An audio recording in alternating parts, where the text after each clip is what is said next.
is going on, everyone? We are Tottenham TV here. Big smiles all round. A massive night of football last night. And I couldn't quite believe my eyes, to be honest. They got absolutely battered last night, Arsenal.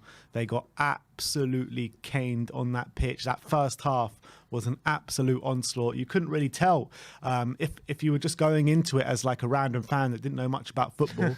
You wouldn't know who was the team chasing top four and who were the team in mid-table abyss. You just wouldn't know, would you? No, and it was the perfect night for Spurs fans hoping for things to go wrong in the Arsenal camp and looking for a slip-up or looking for a chink in the armour, because let's be honest, they have been very consistent going into last night. And obviously Spurs, for the first time in a while, went into top four, and Arsenal, the pressure was on them to get a result and they had to respond. And boy, was that a response, because they crumbled worse than probably I could ever have expected them to crumble yesterday. And we want to just chat about how this has changed the landscape of top four now, because everyone expected Arsenal to maybe not go faultless from now and the end of the season, but with tough fixtures. But with this kind of result and the implications of the result and subsequent injuries and whatnot going into this game, I wonder if everything has changed now after this game, and that's what we're going to discuss. Yeah, we've got a super chat here from Wolves FI saying, take a pint. Thank you very much. I'll most be definitely taking a pint tonight. But like on the game yesterday, it's just like, in my opinion, it was the first time Arsenal came under a bit of pressure in this top four race. The first time we kind of trumped them and went above them, and they needed to respond yesterday. They literally needed to respond to prove their worth in this top four race. And they from the first minute, you could just see Palace was so up for it. Vieira wanted it really badly. Arsenal, they literally had no answers to Palace in that first half whatsoever. And I thought 2-0 pretty much flattered Arsenal a bit in that first half as well. Yeah, Palace suffocated them. They were pressing them very intensely. Arsenal, I don't think, had a shot on target in the first half. They were completely toothless up front. But this is the thing with Arsenal. They've been good of late, and they've beaten the likes of Villa 1-0 and Watford 3-2, and they've beaten the likes of Leicester 2-0. But we know their attack, they don't usually blow teams away. We've been saying that for a while. When they usually win by the odd goal. They're not the most ruthless of attacks, and so when on days like yesterday, when it does start to go wrong, they're not looking creative, can they rely on but they have been very defensively solid throughout the season. But days like yesterday, when it doesn't go right for them defensively, can they rely on that attack to bail them out of trouble? And they couldn't. No, that's what I said a few days ago. I was talking about, they got rid of Aubameyang, which was their main source of goals. They've got Lacazette, who's more of a link-up striker than an actual striker that scores goals. And you're relying on players like Saka, Smith Rowe, Odegaard to pull through game on game on game on game on. And if they don't pull through in one particular game, then there's no one else to step up, really.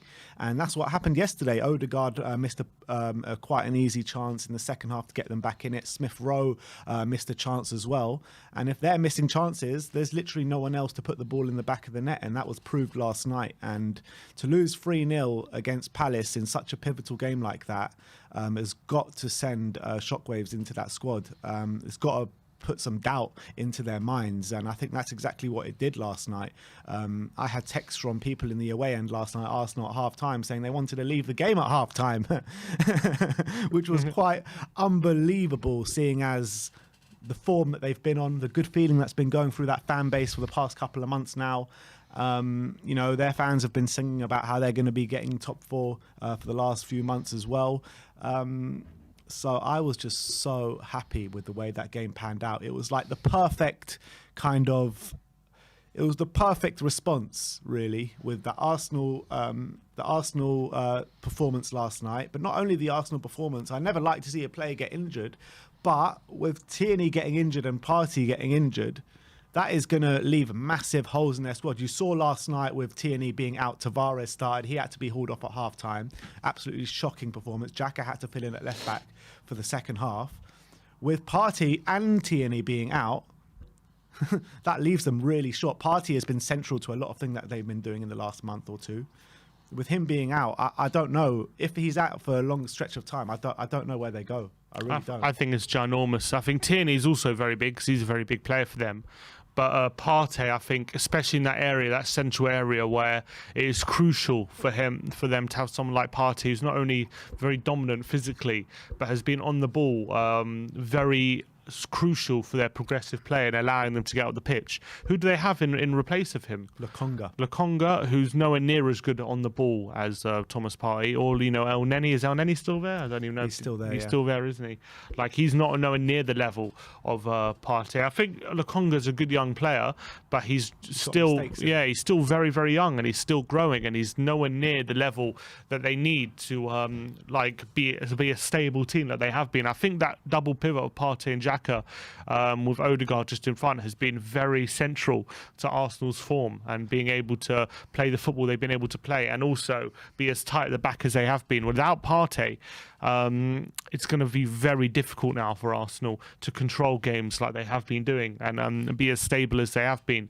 And not just that, we've said before, Arsenal's squad is very, very thin. And as soon as they start getting, if they do, look, they've been very lucky with injuries, let's be honest, throughout most of the season. They haven't had many injuries. And now they're starting to get a couple, and we've seen that their squad is very, very thin. Tierney out with Tavares coming in, he had to be hauled off at half-time. Xhaka went at left-back, and he's not a natural left-back. You don't want him there. If he comes up against any sort of quality on the wing or pace, he's going to get found out. But what's more worrying for them is that not only is Xhaka not a natural left-back, but someone's going to need to fill in there, and someone's going to need to fill in midfield as well. Exactly. So, like, the two positions where they really didn't want injuries has come their way. Yeah, that and probably Lacazette's only striker, and Yeah, but you know what? He hasn't scored in 18 hours of football or something crazy like that. So I think you're right. I think it's two massive. Injuries for them, and Tierney, they're saying, could be out for the season. If that's true. And if Partey, who knows how long he's going to be out for, but usually when he gets, he pulled up yesterday, during the game, and it was one of those moments where he had the ball and he just couldn't play anymore, and he got tackled and he couldn't even track back, because he was very similar to at Tottenham when he went off injured. So it'll be interesting to see how long he is out for, and if he is out for a sustained period of time, I think Arsenal are in trouble, man. I think Arsenal are in big trouble. I'm not going to say they're not going to beat like Brighton on the weekend and stuff like that. I'm sure they'll get through that game. But like games like Southampton away now look a lot more tricky when you've got injuries than they do when you're full strength. And before this game, I was saying that with the way Arsenal are playing, I can see them going to beat Man United, seeing them going to beat Chelsea, and even seeing them maybe not win all three games, but I can see them winning those individual games. But now with these injuries, I can't see them beating West Ham. I can't see them beating Chelsea. Maybe they can get a result against Manchester United with the way they're playing. But if they do fail, like I think that a lot of people are expecting them to with these injuries now, they could finish as low as 7th or something like that. They really could, because it's so tight between 4th and 7th. There's only 3 points splitting all those teams. Yeah, if they've timed this bad run, if they go on a bad run, it's only one defeat. But if this is the catalyst to a poor run of form, it could be coming at the worst time for Arsenal, and not just at the worst time, but when they were in the strongest position. 2 games in hand on the rest of the top 4. They had the points advantage as well, but all of a sudden, one defeat, and actually top 4 is in our hands now. Yeah, but it's also in their hands. It's in their hands, but it's all like, if we win that of North London derby, it's in our hands. You know what I mean? Yeah. We're the home team there, and I see us as favourites for that game. Even if both teams are at full strength, I have us as favourites just because we're at home. I think the home advantage has been massive in the North London derby over the past 7-8 years. I think we can't beat them in the Emirates, and they can't usually beat us at home. I think so. That puts us as favourites for me in that game. It's also very important to not get overconfident in this top 4 race. We need to stay on job, we need to concentrate, and we need to keep these levels that we've got, because like I said, there's just not many points from 4th all the way down to 7th. You got West Ham. I know we've played a few games less than them, but they're only 3 points behind us. You got Manchester United as well, who are only 3 points behind us. You got Arsenal, who are on level points with us. So you've still got other teams in this top 4 race, bar Arsenal. I know right now it doesn't look like Man United really won it. It looks like West Ham might fall off with their European exploits and stuff like that, and it looks like Arsenal are struggling with these injuries. So it looks as like we are in pole position. But like we've said many times, things can change very quickly in football. If we get 1 or 2 injuries, we're going to start looking like we're on the ropes. Yeah, but who's playing the best at the moment? We're playing the best. We're playing the best at the moment. We're the ones. Yeah, but we've timed it. We could be timing this to perfection in terms of the final stretch of the season. This is crunch time now. If you ever want to go on a good run, it's now. And we had a very bad blip in January. In January and February, we lost 4 out of 5 games. We know we had players coming in, players coming out. Bentancur and Kulusevski weren't settled in the team. We had Romero out; he wasn't there. Dyer was injured. We had big injuries. Son as well; he wasn't in the team for a while over that period. And we've come through that now. Don't forget the first half of the season, Kane scored 1 goal. Yeah, exactly. So we've come through that period now, and we've come through that stronger. Doherty's now playing as well, really well. The team seems to be together. We're not winning. We're winning well. We're winning by we're scoring a bucket load of goals, the highest goal scorers this year, and. Look, we've got the favourable fixtures. It was all about, everyone says, yes, we've got the favourable fixtures, but Arsenal have the advantage points-wise. Well, they don't have that anymore. We're now level on points with the game in hand, and that game in hand for them is Chelsea. And not only that, their thin squad is starting to get injuries. So all of a sudden, we're after 1 defeat. I know they lost Liverpool as well fairly recently, but it's okay, 2 defeats in their past, however many, maybe 10 games or so. Like all of a sudden, I think maybe the Tottenham's form deserves a bit more credit. We're winning 6 and 8 games because all of a sudden 1 defeat. You look at the table, and I can't see how we're not favourites looking at it now. No, I think we are favourites. But it's mad. 1 defeat and we're favourites all of a sudden. Yeah, it is. It's crazy the way things turn and the way things swing in terms of the season. When you look at it, right, Spurs have been in crisis for pretty much all season, pretty much, apart from very recently. Pretty much before the City game. Well, we went on an unbeaten run when Conte first came in, and then it started to fall apart after that. Even in that run when Conte first came in, I don't think we were playing great. We were just getting through games and winning games by the odd goal here and there. I think that when you're looking at the form now and the way we're playing now, it's completely night and day to what it was then. We got like a manager bounce when Conte first came in, and then it kind of reverted when we had all those games against Chelsea and we lost quite a few games, and obviously we lost to Wolves and Southampton recently at home, and everyone was like doom and gloom, and this top 4 nowhere near is happening. Nobody believed it at all. And now we've gone on this run where we're actually looking like a proper team for the first time in years, and you're looking at it and being like, yeah, maybe Spurs are favourites for the top 4, but what I'm saying is that Spurs have been in crisis for pretty much the whole season. Everyone, since Arsenal's, 3 losses at the start of the season, then they went on a bit of a bad run after that. Everyone has been banging on about Arsenal. Arsenal are top 4 favourites. Arsenal are on their way back. Arsenal are playing really well at the moment. This Arsenal young side, everyone needs to look at them with Smith Rowe, Saka, and all these players that are coming through, Martinelli. With their best season, this has been their best season, their most promising season in years. And we've been in crisis for pretty much the whole season, and we're on a par with them. Yeah, and that shows the levels. I think and to be fair, even though we've lost games since Conte's come in, I don't think we've lost as badly as Arsenal have lost yesterday. I can't think of any result. We lost to Chelsea, fair enough. Like that was like 2-0. We lost to Southampton 3-2. We lost to Wolves at home 2-0. But that wasn't as bad as how Arsenal lost yesterday. We lost to Burnley 1-0.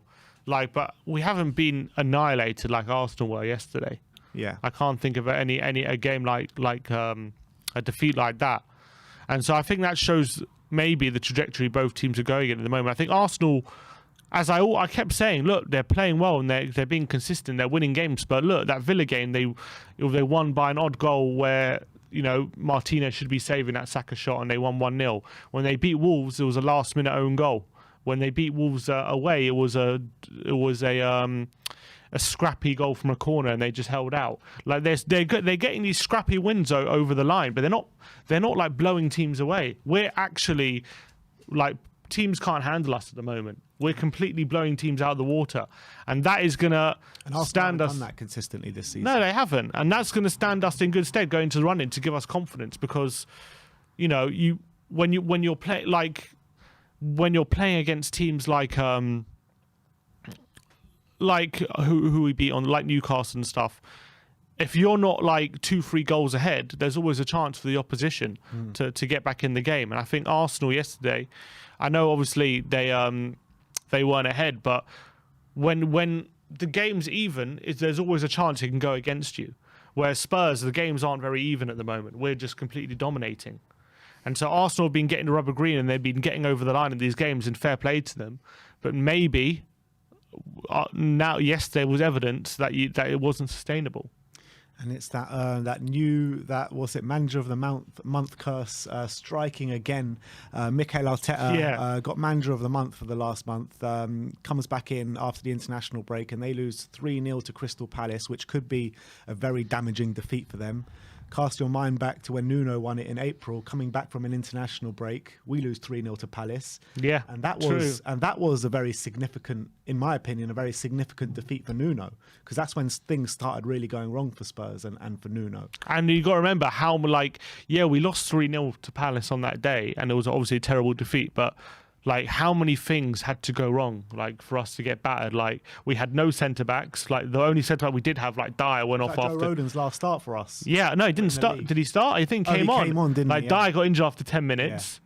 Rodon had to come on. We finished the game with Rodon and Ben Davies as centre backs. Yeah. Tanganga gets sent off after an hour, and even then it was only like 20 minutes to go. We had to Ben Davies gave away a penalty for a handball. So even then it was still 0-0. So it was a very different to yesterday, where Arsenal literally from minute one got battered. Yeah, and that was Spurs under Nuno. Yeah, this is Arsenal under Arteta in the best moment they've been in for years. Yeah, exactly. So I think at the moment the momentum is with Spurs, and I'd like to know people's opinions. Like when we're talking about who's favourites for top four now, because going into even a week ago, I mean, it was very clear that Arsenal were favourites. But almost with one defeat, it's almost been wiped out. Just looking at the league table. Yeah. Look, I still think there is still a long way to go. I still think there's going to be more twists and turns. Like I said before, I don't think as a fan base we should be getting overconfident. I still think we should be taking it one game at a time. Just concentrate on the next game. Like we said yesterday, we don't need to worry about what teams are doing around us. That will sort itself out. We just need to concentrate on ourselves, and we need to keep winning, keep this run going, and then we will get into the top four if we do that, and if we keep this run going. Yeah, I think it's important for the players especially, and I'm sure Conte is going to keep them in check and make sure they don't lose their way. But it's very important for the players to go into every game not thinking like, it doesn't matter what we do because Arsenal will probably slip up or anything, or being overconfident that we're now the favourites, so we can go into this game just taking the win for granted. That's obviously it's very important we don't do that. But as fans, I think it's fun to discuss, what it looks like at the moment, because I think yesterday was actually look, we don't know what the future holds, but I think yesterday, just on the face of it, could potentially be a very big turning point in this top four race. Yeah, I completely agree. But I still don't think you can write off teams like Manchester United and West Ham. I mean, I think West Ham, you can write them off. Well, they're still only 3 points behind us. I know, but they got Europa League. I know they beat Everton. They just scraped past Everton. Again, similar to Arsenal, they are scraping by these games. They won't keep up, and they got much difficult fixtures as well. They've got Arsenal at home to play. They've also got Man United to play. They've also got Chelsea to play. I get that, and I don't personally believe that they're going to get it, but seeing as they're still only 3 points behind us, we still need to keep an eye on them. Of course you do. And if they obviously got on a miraculous run and they beat United and they beat Chelsea and they beat Arsenal, then fair enough. You've got to hold your hands up and say, I was completely wrong, but I don't believe they will. Like, I can't see it. And also with 3 points ahead and a game in hand, and they've got that tough fixture list, and they're still in Europa League, I can't see how they get top four this season. I think it's going to be almost impossible. And they've got a very thin squad as well. Like they're still there. Fair look, and it's to their credit, they're still there and thereabouts. And that win on the weekend probably still put them in the conversation. But I can't see them doing it. And then same with United. We're 3 points ahead of them. I don't know what same games played, or was it game? It's same games played. Yeah, we're 3 points ahead of them with same games played, but they still have to go play Liverpool at Anfield, I think. As do we, yeah. They still have to play Arsenal. They still we. have to play Chelsea. They still have to play West Ham. They've got very, very difficult games, and on top of that, they're not playing very well at the moment. And they're not getting results. I mean, they just got points to Leicester. Exactly. We're the ones at the moment who are looking like you trust them to get a result when they need it. But that's the key. The key word there is at the moment, because things can change very quickly in football. Like I said, if we get some key injuries now, then we would also start looking out on our legs. Yeah, but football's all about the moment, and at the moment, with the, if you would have spoken to me in February or spoken to me when Nuno was, obviously it's different. But right now, this is the moment we are in, and I know football changes very quickly, but at the moment, going to this last stretch of games, going into the run-in, which is the crucial moment now, this is going to decide who gets top four and who doesn't. We are the team going to this run-in right now with the momentum. Yeah. And we're the ones playing the best football. We're winning the most games. We're probably looking the best at the back as well. And that is the most important thing right now. And not only that, we have the best fixtures out of everyone. And we're in top four. So, I mean, I'm not saying, all right, we've got top four wrapped up. I'm just saying things are looking very different now. No, things are looking different, and the momentum has swung in our favour as of this weekend. Like, this weekend pretty much couldn't have gone any better for us. Correct. And obviously Chelsea losing, Man U dropping points, Arsenal losing. The only thing that didn't come in was West Ham dropping points. Yeah. If West Ham dropped points, it would literally be the most perfect weekend. And not only that, but on top of that, we gave Newcastle a complete spanking as well. And obviously, if we go on Sunday, we lose to Villa, then it's obviously again it'll look very different again. Yeah. But exactly. we have to make sure we get the job done, and we have to make sure we keep getting the job done on a consistent basis. All we can say is the discussion is right now, as of yesterday, Arsenal had that not just damaging result, but damaging injuries. That is the big one, I think. I think a result, when you lose to a team like Palace, you can almost put it to one side. You can say, look, okay, we didn't turn up, or it was a bad result. Palace are a good team. They've beaten Spurs 3-0. They beat City 2-0 at the Etihad. They drew with City at Selhurst Park not so long ago. So I think even better teams than Arsenal can go to Selhurst Park and they can drop points. That's fair enough. And that's not it's not going to be the end of the world. But I think what's going to hit them is the long-term injuries to Tierney and Partey. That is crucial now, because Arsenal, we've always said the whole way through, their squad is thin. Their squad is arguably thinner than our squad, and our squad is thin. And now they've started to pick up some injuries. We've had to deal with injuries all season. Let's be honest. How many times have we, before recently, we've barely had our full 11 always. We've had long-term injuries to Romero for a while. We had a long-term injury for Dyer for a while. We've obviously Bentancur and Kulusevski only just came into the team, but we've always, for the whole season, we've had big injuries to big players that have set us back. Son had a month off injury in January, didn't he? So we've had big injuries for big players. And now they're all coming back, and now we seem stable. Arsenal are just getting this period now. For the whole season, they haven't had too many injuries. They haven't had too many problems.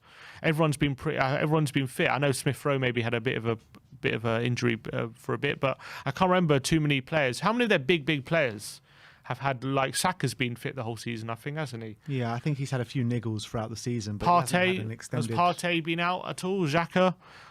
Gabriel and Ben White, I think they've pretty much been fit the whole season. Yeah, I mean, there has been a few niggling injuries, but no extended amounts of time out. Romero missed 3 months. Yeah. Dyer missed, how long did he miss? 2 months he missed, didn't he? We had Sanchez and Tanganga for about 2 months, the centre-back. Yeah. We've had big problems, and now that's all getting sorted. Yeah, Arsenal at the moment. Been out injured. He was out for a month. Skip's been out injured for the last 2-3 months. He was a very central thing to what we were doing earlier on the season. I mean, yeah, we've had big injuries throughout the whole season. Let's be honest. And big problems, and now we're getting over that, and I think we're seeing it in the table now and in the results. Yeah, Arsenal. I know. Look, as I keep saying, it's only one defeat, and you don't want to read too much into it. But I think that defeat could be a signal of something. I really could, based on how they played and based on based on the injuries they've got now. And if they've got Tavares from now to the end of the season, they've got no Partey is even for a few weeks, considering the games they've got coming up in the next few weeks. You know, they've got their hard period. I know they got Brighton on the weekend, but then after that, it's Southampton, Chelsea, United, West Ham. Sorry, I gotta read this out. It's too funny. From Ahan Bal, he says, "Give me Sim's muscles, Ben's jawline, Brian Daigle's sense of humour, and Cody Mack's beard with Stelios' knowledge, and I'll get married tomorrow." Big up to you, mate. Love that. Come on. I've never been complimented on my jawline. I've never been complimented on my muscles. I don't know what's going on there. Very interesting. It's all kicking off today. But look. But what I was going to say is, I was speaking to you off camera before, and we were talking about the January transfer window. You know, there was a lot of reservations, a lot of complaints about the transfer window in January, a lot, and I'm talking about a lot. And even by me, I gave it a 5 out of 10 in January. But looking back on it now, you got to say that this transfer window has kind of like revitalised us this season. Kulu and Bentancur have come in, hit the ground running. We've got poisonous atmospheres out. Everyone in the squad seems to be pulling in the same direction now. So, in hindsight, would you remark the window?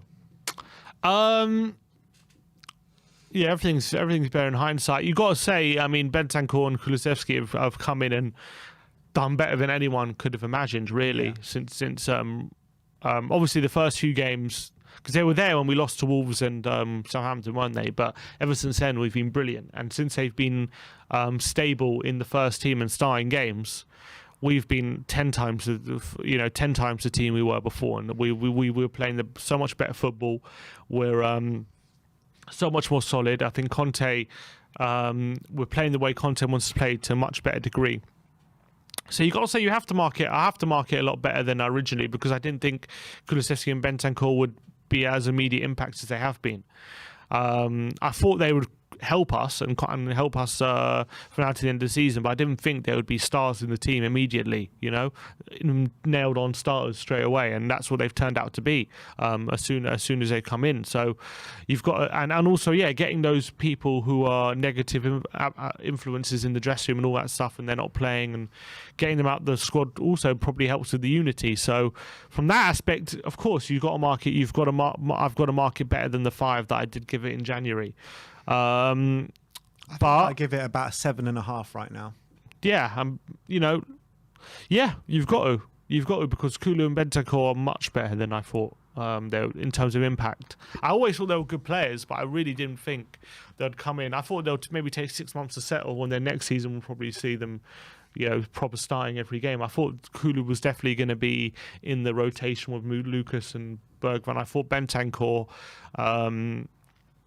we could get a lot of starts, but still, we're like, obviously Skip's been injured, so whatever. But I thought he would also not hit the ground running like he has done, and they both have. So that has to take it up. That has to take it up to probably at least a 7. Look, we're still a bit short in a few positions, so if we do get injuries, we're still leaving ourselves open. But 100%, we have to acknowledge that it looks better than originally did. You talk about those Wolves and Southampton games, right? Kulu's first start was against Man City, which was after that. I mean, he came on in those. I'm saying they're already there. They were there. Yeah, but he wasn't really integrated yet, was he? And Bentancur, Kulu was that Man City. And Bentancur only came on against Southampton. He didn't start. He started against Wolves and then came on against Southampton. Yeah. So they weren't fully integrated. With them both starting, I think our results is 6 wins out of 8 with them both starting. Yeah. I think they've started every game, haven't they? Since they've started every game since Man City, where we lost against Burnley. Wasn't Bentancur injured for a game? Yes. Which game was that? It might have been Borough though. Bentancur went off against Burnley, and then he missed Leeds. Winks played. Okay, Winks against. So they both start in that game, but every game. So we've won 5 out of 7 pretty much when they've all started. Yeah, we've lost against Burnley, Middlesbrough, and Man United. We've won the rest. Yeah. Quite convincingly. Yeah, and we've won the rest exactly with big scorelines. So, and you can't even say look at the fixtures. Like we've had easy games like City away, West Ham at home. Like we've had some really tough games as well where we've come out on top. Yeah, a Newcastle side that have been looking really good as well. Where Chelsea struggled to beat them, and they shouldn't really have been beating them that day.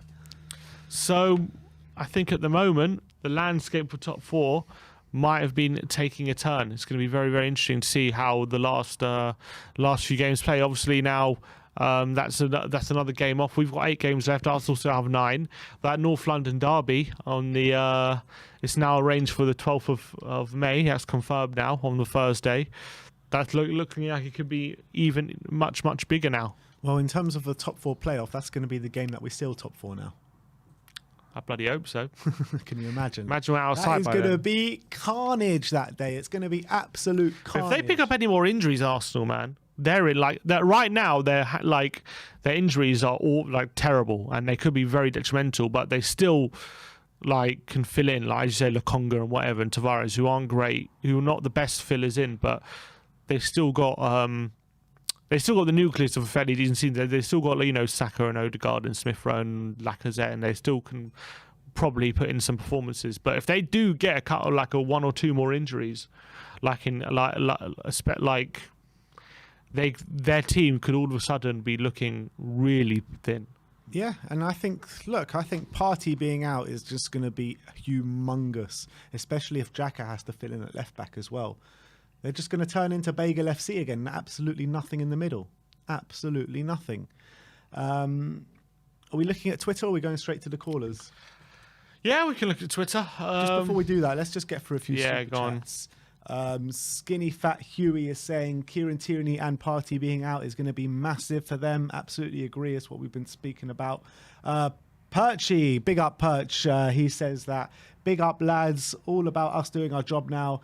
Keeping focused on what we want right now. Conte's tricky lily whites are looking a force, and that's absolutely spot on. Dark Sunji with the super chat, big up. It says if West Ham lose their next 2 games in the Premier League and then beat the Gooners and Blues, that can help us massively. Did you hear that Tierney and Partey might be out long-term injuries? The postponement helped us too bad, Gunners. Yeah, and actually, the people can bring that up because when they postponed it, we didn't have Son, we didn't have Romero, we didn't have Bentancur, we didn't have Kulusevski, we didn't have as much as they had their problems. I remember saying at the time, I was actually a bit. I was obviously they're obviously they are cowards for delaying it for one COVID case. But I was saying I was actually a bit relieved because as much as they're depleted, we're also not in the best form. We're also not in the best way. We looked shocking at that moment. Yeah, we didn't look very good. So now I think they're coming up against a different Tottenham. What reason are they going to use the call off this game then? They'll come up with one more COVID case probably. Unbelievable. Yeah, no, I completely agree with you. It would have been much better for them to play us then than to play us now. I wasn't confident of beating anyone then. We could have come up against a championship side and I would have been confident to beat anyone then. Yeah. Literally. So I was actually, as much as I was, clowning on them for being cowards and running away from the North London derby, I was kind of slightly relieved that we didn't have to play that game at that time because I think we would have lost to whatever Arsenal team turned up. Yeah. Another super chat here from Keith D saying, if, and it's a very big if, we continue with the current form, then we are favourites for top 4. But just one loss or a bad performance can change everything in an instant. And that's what I was kind of saying. One bad loss can change everything in an instant. Of course. And that's seeing as everything is so close, that's just the nature of the beast. And, if we have a result we're not expecting, against Villa or against Leicester or Brentford or something like that, then all of a sudden the landscape changes again. But at the moment, that's not how it's looking. William Elofson says Arsenal will go on a losing streak now. Sebastian Finn saying, sorry getting your name wrong on Sunday, Ben. Yeah, this Sebastian Finn came up to me and was like, how you doing, Sim? Anyway, Bob Spur in the chat, big up Bob, says, he's in quotations, he said, Arsenal will lose at least 2 games before playing us. He said that weeks ago. 1 down, 1 to go. Let's immerse ourselves into this positive mindset and we'll do it. Absolutely.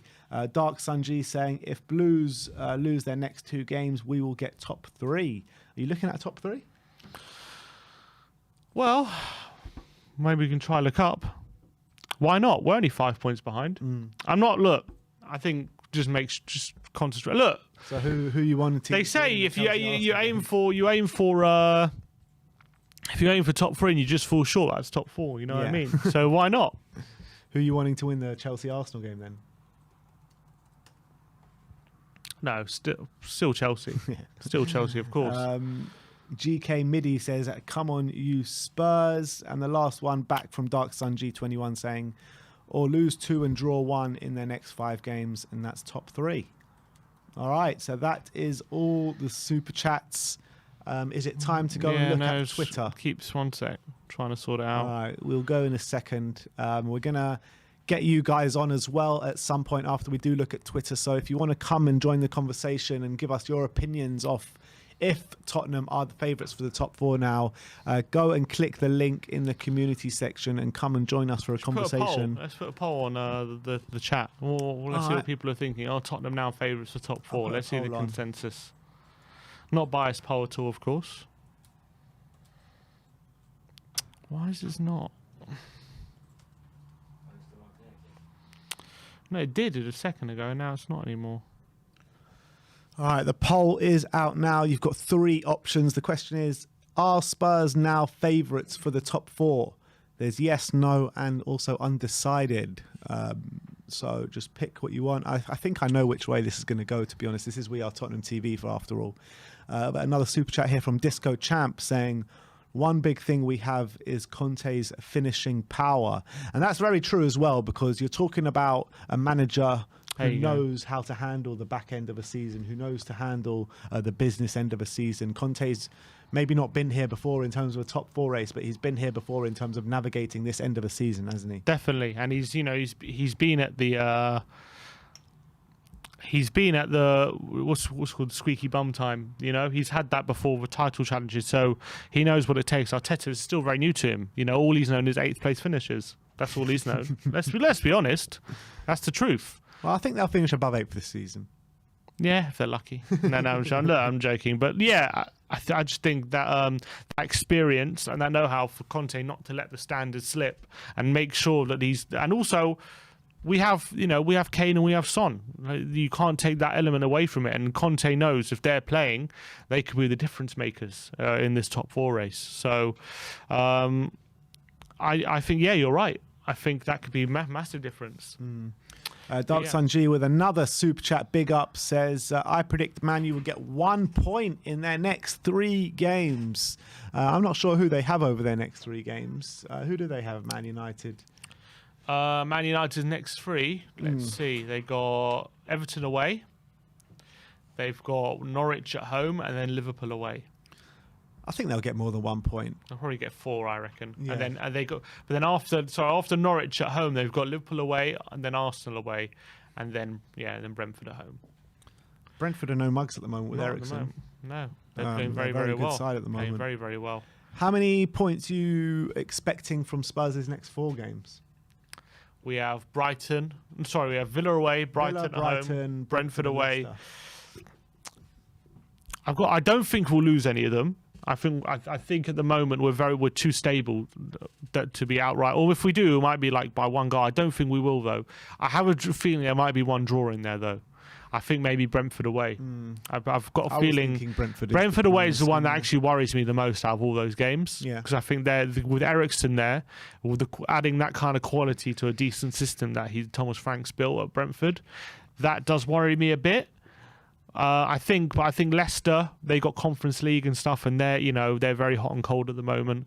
I think Villa away, they can be dangerous with their attacking players, but I think we've got a better balance than them right now. And then I think who's the other team?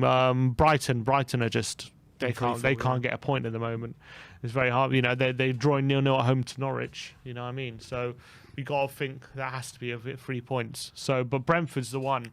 It wasn't just the victory they got over Chelsea, which obviously was an indication of how well they're playing. But I think Eriksen has won every game since he started, and that can be a powerful thing.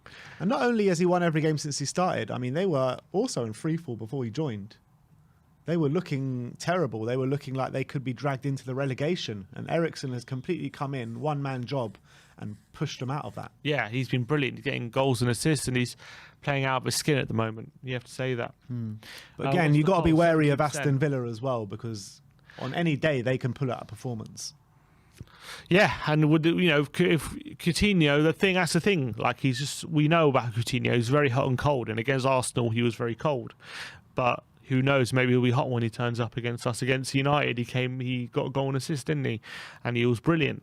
So that's obviously one thing you got to be very wary of them. But I do believe the balance, they haven't quite found the right balance yet under Gerrard, and we're just seeing very well balanced now under Conte. And I think the system we're playing is very hard to play against. Yeah, I just want to say big up to Marcelo in the comments. Long time no see, Marcelo. I want to hear your Where's opinions. Get on the show, Marcelo. Come on, we want to hear your opinions. He must be pumped. Come on, Marcelo. We want some of that hype. Bring it on. Is it time to go and look at... Yeah, we can look at it. All right, let's go and see how Twitter reacted to the loss last night. Look who's in the back end. Look who's in the back end. Let's go. Come on. We'll get him on in a sec. We'll get you on very soon, Marcelo. We're just going to text Twitter, and then we're going to see how the Twitter did react to that brilliant game last night. Let's go and have a look.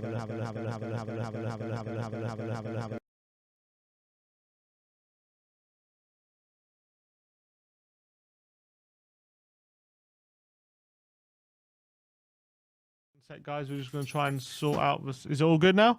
Yeah, all good. All right, sweet. Apologies about that. Just quick super chat here from Franklin Tottenham. Tottenham says, lads, you missed my super chat. I'll ask again. Is 21 goals in 6 games a record? I don't. Sorry if you missed your super chat before. Oh yeah, you did ask it. Apologies. I don't know if it's a record. What a record for Tottenham? I'm not sure. I can't. I don't know. I'm not sure. A record for what? Just goals to have scored in 6 games. I'm not sure about that, but okay. Looking at Twitter now. Jonathan Veal says, undoubtedly there's going to be more twists and turns, but this could be a pivotal weekend in the top 4 race, not least because of the swing in goal difference. Technically, Tottenham's top 4 hopes are now in their own hands. Going to be a fascinating and nervy run-in. And that's absolutely right. And considering a few weeks ago, not even a few, maybe a couple of weeks ago, Arsenal were well ahead of the goal difference. They were about 12 ahead not so long ago. All of a sudden, Spurs are now 5 ahead in the goal difference. That has been a massive swing. And people, a lot of people, I had friends in my group chat saying, when Spurs was 6 points behind Arsenal, they were saying, oh, look, it's might as well call it 7 with goal difference, which might as well say we're 7 points behind. But goal difference can change very quickly, and now Tottenham have a big advantage when it comes to the goal difference. There's Stell saying, make sure you turn up this time, no excuses. This is obviously the confirmation. 12th of May, Thursday, 7:45 kickoff. That is the new confirmed date for the North London derby. Put it in your diaries, people. It's going to be a big one. But will they turn up this time? That is the main question. And that's what Stella's asking. Will they turn up? Exactly. And also, we didn't even mention just what Jonathan Veal was saying. We're now 5 ahead in the goal difference. It's crazy. And a lot of people were saying, I remember, how long ago was it where Josh King was, in our group chat was like, we're 6 points behind, but it's 7 points really with goal difference. Yeah. And it's like, well, we've obliterated that. We've got a big advantage with goal difference. 5 goals ahead. 5 goals ahead. I can't believe I'm actually saying that. We were 12 behind or something, weren't we? Something like that, yeah. Yeah, we were -1 and they were like 10 or 11 ahead with plus. And now we're +5 and we're 15 and they're... How things change. Unbelievable. Arsenal player received the ball, Conor Gallagher. Oh, is it frozen? Is it frozen? No. It doesn't seem to be moving. Can you scroll up and down? I'm trying. Oh. One sec, guys. Trying to sort it. Oh, is it moving now? I don't know what's going on. We got Sai in the comments, screwing the tuna. He says, they laughed at me when I said we'll get top 4, even when Nuno was in charge. Here we are on the cusp, believe. We also laughed at you when you said we'll win the quadruple under Jose Mourinho, but we won't even mention that. If I move, I scroll up. It's disconnected. Is it? It still says it's connected. One sec, we'll try and get this sorted, people. Apologies. Let me try... Mario Ferraro says, Ben, did you hear Danny Murphy claims Conte is not appealing for potential signings? Is Danny Murphy on drugs? I mean, he must be, because if... You know what I saw as well the other day? They on TalkSport, they had a conversation. They clipped up. There's like Who was it? Simon Jordan and Danny Murphy and whatever, and they said, will Conte's reputation put off big players joining Tottenham? Yeah, that's what he's talking about. That's what he's talking about. Yeah. Don't understand. How does that make sense? It should. How does that make any sense? It's the complete opposite. I think it's back. All right, let's see. Is it? If any players are going to consider joining Tottenham, it'll be because of Conte. Is it? What? It doesn't seem to be very smooth. One sec, guys. No, it's not. I think it might be the connection. Oh, here we are. Is it better? Is it better now? Master saying, is Skip back for the Villa game? Well, look, he's back in training, it looks like. Might be. I don't know. He's not going to play. Maybe he'll come on for a couple of minutes against Villa, but I doubt he'll start. We'll come a bit too soon, especially after being out for so long. He's got a bit of a job coming in back into this team, doesn't he, Ollie Skip? Yeah, definitely. Because Bentancur and Højbjerg are doing so well. Sean Dyche is saying his reputation will put off the divas. That could be true. That could be true. I think he's working now. Let's try it. Is it not working now? Maybe we'll just go through the ones that don't have video. I don't know if that's the problem. Maybe it is. Raj is saying we'll get 19 points and Arsenal will get 16. Spurs will get top 4. I mean, if Arsenal do have those injuries, I can't see them even getting 16 points. I really can't. Is it just when we have that video on? Is that when it freezes? Seems to be working there. No. Yeah, send it back over. All right. Yeah, it was just that tweet. Is it frozen again? No, it keeps freezing. There's just a video of Conor Gallagher chasing the Arsenal players. Brilliant stuff. Spurs web, that's about him in someone said.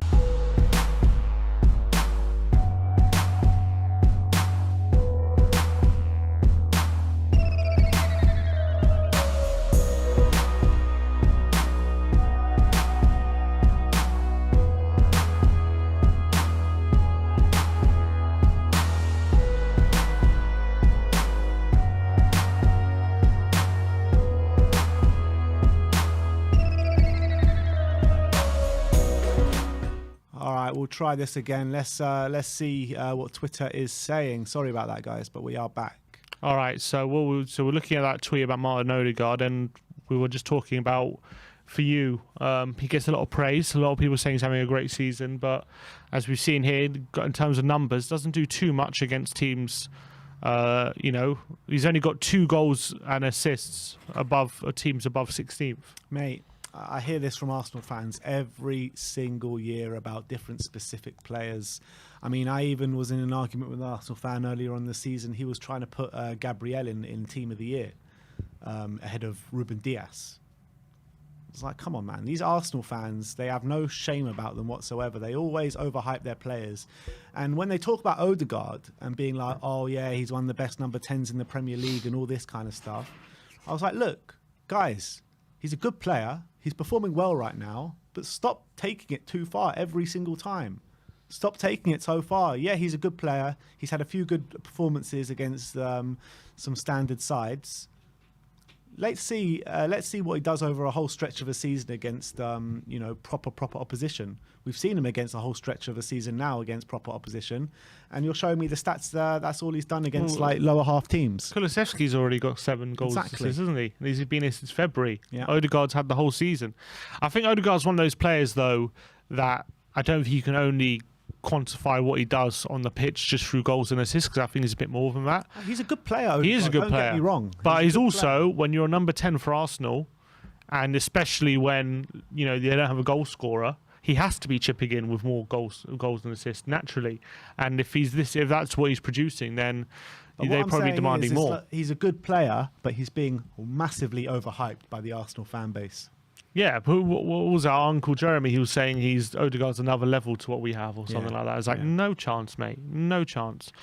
Gary Neville says, not so many Arsenal fans on my timeline tonight. Oh, last night. Gary Neville has something against Arsenal. I love it. I love He it. definitely does. Who doesn't? The Tactical Times says, manager of the month, City and Liverpool, we're coming for you next season too. Arteta out and rebuild in the space of 90 minutes. Sorry, say that again? He says, manager of the month, and City and Liverpool, we're coming for you next season to Arteta out and rebuild in the space of 90 minutes. Lovely stuff. Tommy Fred says, Arsenal right now. The banter days are back for Arsenal. Love it. AFTV saying our fan on AFTV saying the loan system is defeating the integrity of the league. I think he's complaining about Conor Gallagher being on loan at Chelsea from Chelsea. Cody Mack says, I agree. There's by the way, on that thing, that Guehi last night was brilliant. He's on loan from Chelsea, isn't he? I think they bought him. Oh, did they buy him? Yeah, bought him, he was also brilliant, wasn't he? He was brilliant. And when you're looking at Chelsea right now with Christensen and Rudiger leaving, I wish they had him for next season. Yeah, he looks like a top prospect. Obviously, he was called up for England, wasn't he? I think they're the best back two outside the top six, Crystal Palace.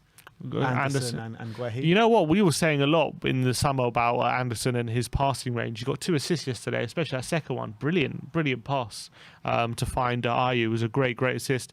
Cody Mack responded to it, says, I agree, there's teams loaning out loads of players and then cancelling games because of it. They don't have enough players to fill the team. It's embarrassing. Exactly, Go on, Cody. man. Go on, Cody. Oh, I love Cody, man. Love him so much. King of Twitter. Arteta yesterday apologised to Arsenal supporters for his team's unacceptable performance in their 3-0 defeat to Crystal Palace. He says, congratulations to Palace for the game they played. They made it impossible for ourselves the way we competed. We were poor, especially in the first half, and I apologise to our supporters. You have to be physical and run, and then you have to earn the right to play. We were inconsistent on the ball, and that is unacceptable. Yeah. Is that what you put it down to, just them being inconsistent on the ball, or do you think they were just, I think they got completely bullied yesterday in every area of the pitch. I thought they just couldn't handle Palace anywhere. All the Palace players were so up for it, and it looked like Arsenal came out and looked a bit shell-shocked. Like I said, it was the first time they had real pressure on them this season, and they faltered under it. I agree. This is a clip of all the fans yesterday looking for Palace as their final hope, and they definitely got it. Superman, brilliant stuff. Absolutely love that. It's a bit like Jan Vertonghen, who sued Henry Cavill. Yeah, interesting.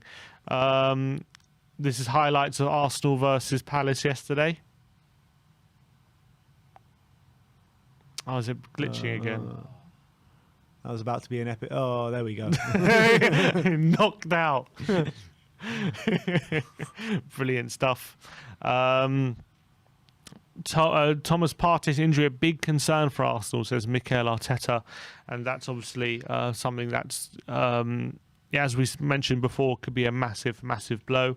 Arsenal needed this humbling. Their fans were talking way too much for a team who plays once a week, says Con. Yeah, I completely agree with that. I mean, the Arsenal fans, they've been kind of convinced over the last couple of weeks they're getting top 4. And even I was starting to believe that maybe they are going to get top 4, but old Arsenal revealed his ugly head again yesterday, and I love it. Arsenal's PR team after yesterday's defeat, go and get the retro kits. Love it. I love the banter. BR football after with Palace 3-0 up and Partey off injured, and there's just a Joker meme saying all I have is negative thoughts. They're wearing an Arsenal shirt. Love it. Love the memes coming out from yesterday. Dubois says Arsenal fans were making Champions League compilations and backtracking on Arteta. It would be football heritage if they failed to qualify now. Exactly. This is football heritage. This is football as heritage. Mourinho would say. Ben Tambula says Arsenal ducked us when we were missing Romero, Son, and Skip, and Hansan Kulusevski and Bentancur. Yeah, that's exactly what you were saying before, and it's absolutely spot on. Absolutely spot on. Like I said before, I think if we would have played that game, I think we would have lost. Yeah, Really believe or maybe even a draw. I don't think we would have won. We weren't in a fit shape at that time. All about Argentina says, I've nothing against Arsenal, but personally it's unbelievable their fans were disrespecting Romero and had the audacity to compare Ben White to him. I know, it's unbelievable. It's unbelievable. I was saying that actually last night. Like, how can you compare Ben White to Romero? I mean, I even had comparisons from Gabriel to Romero as well, and I was like, Romero, man, have you seen Romero There's play, levels guys? to this game, man. There's levels to this game now, and Romero is some way ahead of those two players, in my opinion. They wouldn't know how to handle Romero. They'll see in the North London I can't derby. wait for his shithousery in the North London derby. Oh, he's going to be well up for it. He's going to be well up for it. Arsenal ducking us with one COVID case when we had Kulu, Bentancur, Romero, and Skip out. You effed up. You should have killed me. Love that meme.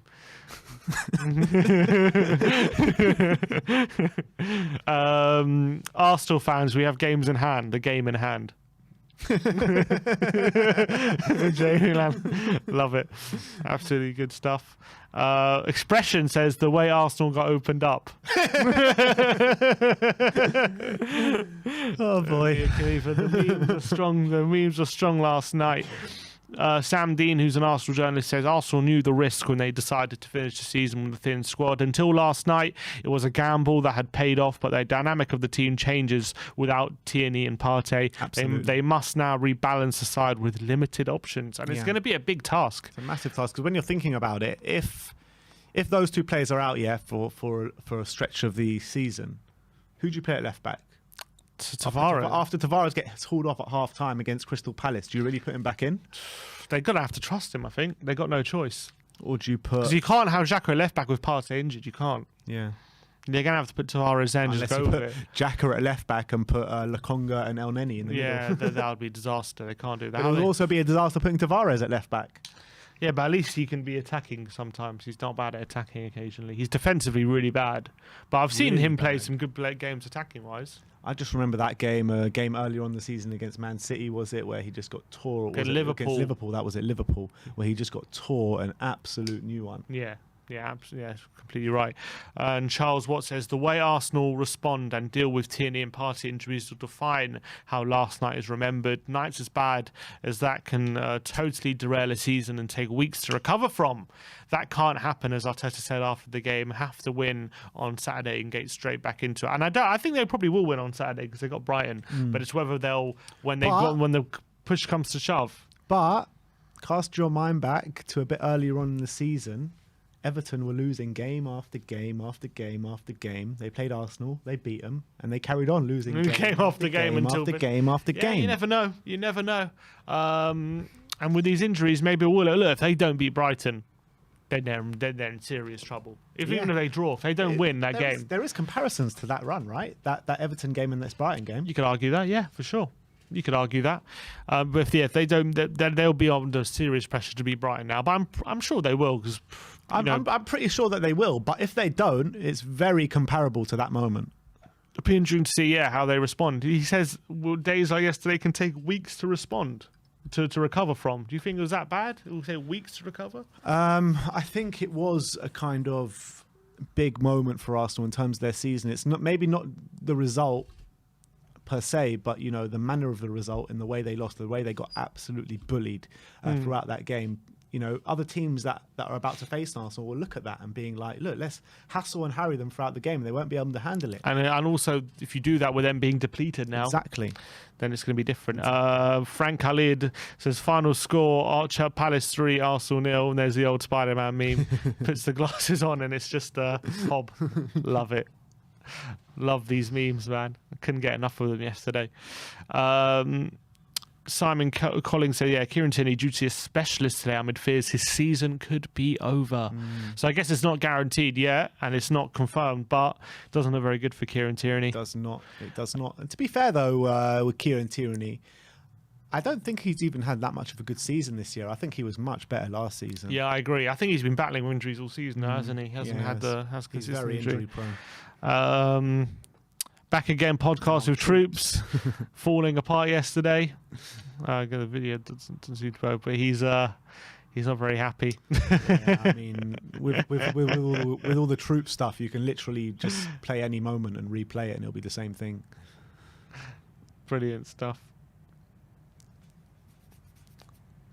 Very funny. What a weekend for Tottenham fans. There's McMahon meme. Things getting progressively better. Fantastic. I swear, I can look at these memes all day long. And last one from Charles Watts says, all over, truly horrendous night for Arsenal, beaten 3-0, Tierney and Partey potentially facing spells on the sidelines. It couldn't really have gone any worse. And the funny thing is, we're all joking yesterday, weren't we, after the Newcastle game and leading into the game yesterday, it's like, all right, pressure's on Arsenal, they're going to bottle it, they're going to crack it. Like, we were joking about it. We weren't seriously thinking that they were going to actually, like, fall apart.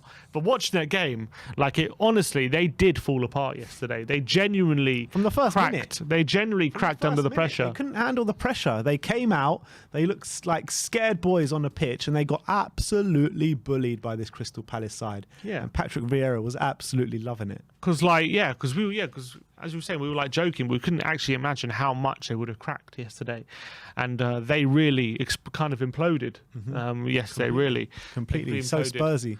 And that is it. Oh, and there's one more. Bob, where is he? Bob sent me a meme as well. Some memes yesterday. There we go. The Will Smith slap.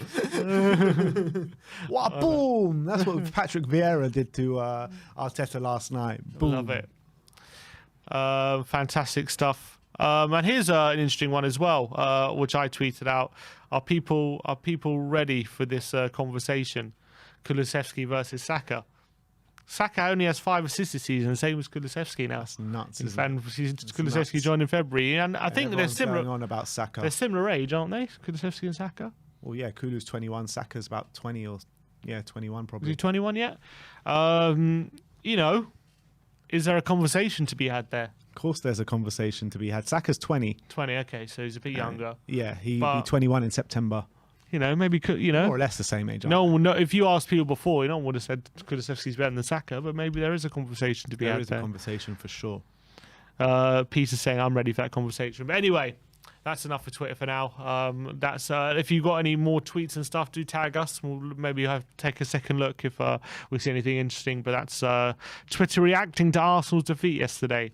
All right, let's get you guys on to have your say. But just before we do, let's just quickly go to the remaining super chats. Catman Jess, member for 9 months, and he says, "Big up Ben and Sim. Thank you all for you guys do. Come on, you Spurs."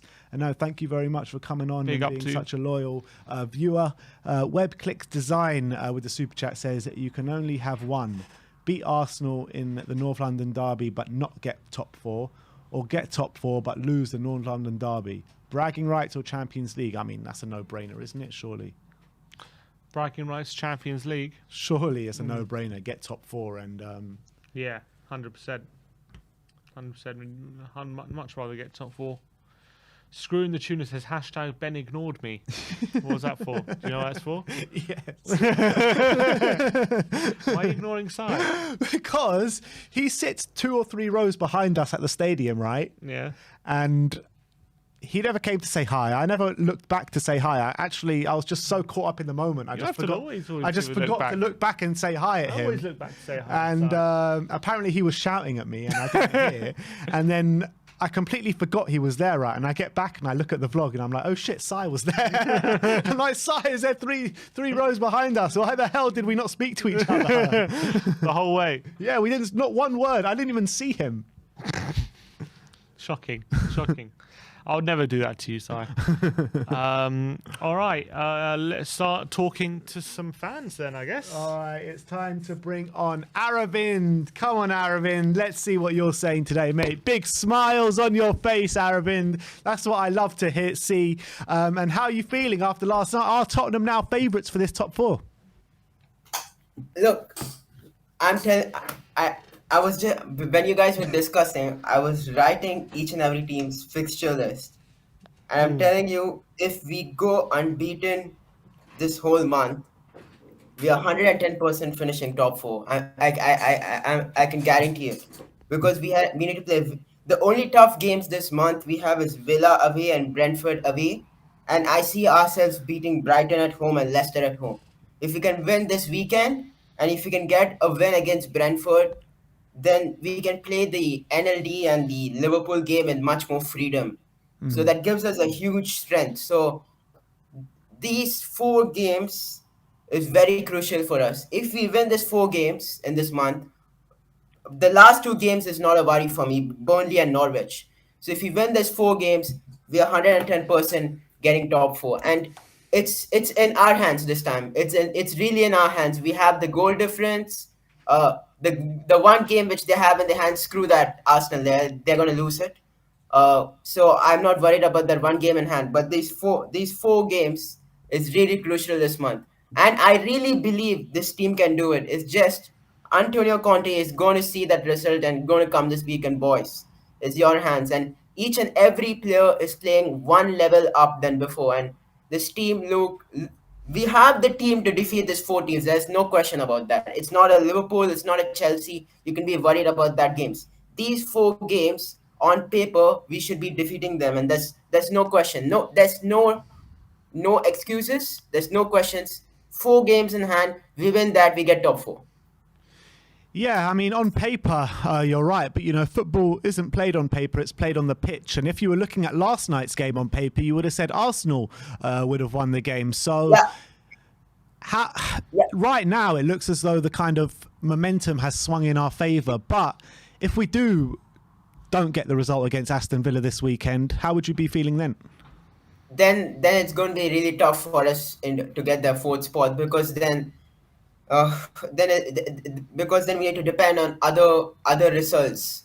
So I do agree on paper we need to defeat them, but I have a strong feeling because of Conte and the team is more gel now, and you know how Conte works in the business. The only thing which either it's a title, either it's a relegation battle, or either it's a top four. The business end of the season matters, and he's the manager who can do it. I just feel because Conte is over there and players are turning up for him. I just have a feeling that we may go 7 games undefeated. It's just a strong feeling I have. I've never had this feeling before with Spurs because whenever even we are 1-0 down, we have the capability of winning a game. So the mentality is there, the players are there, each and every player is playing up 1 game up, and either it's Kane, either it's Son.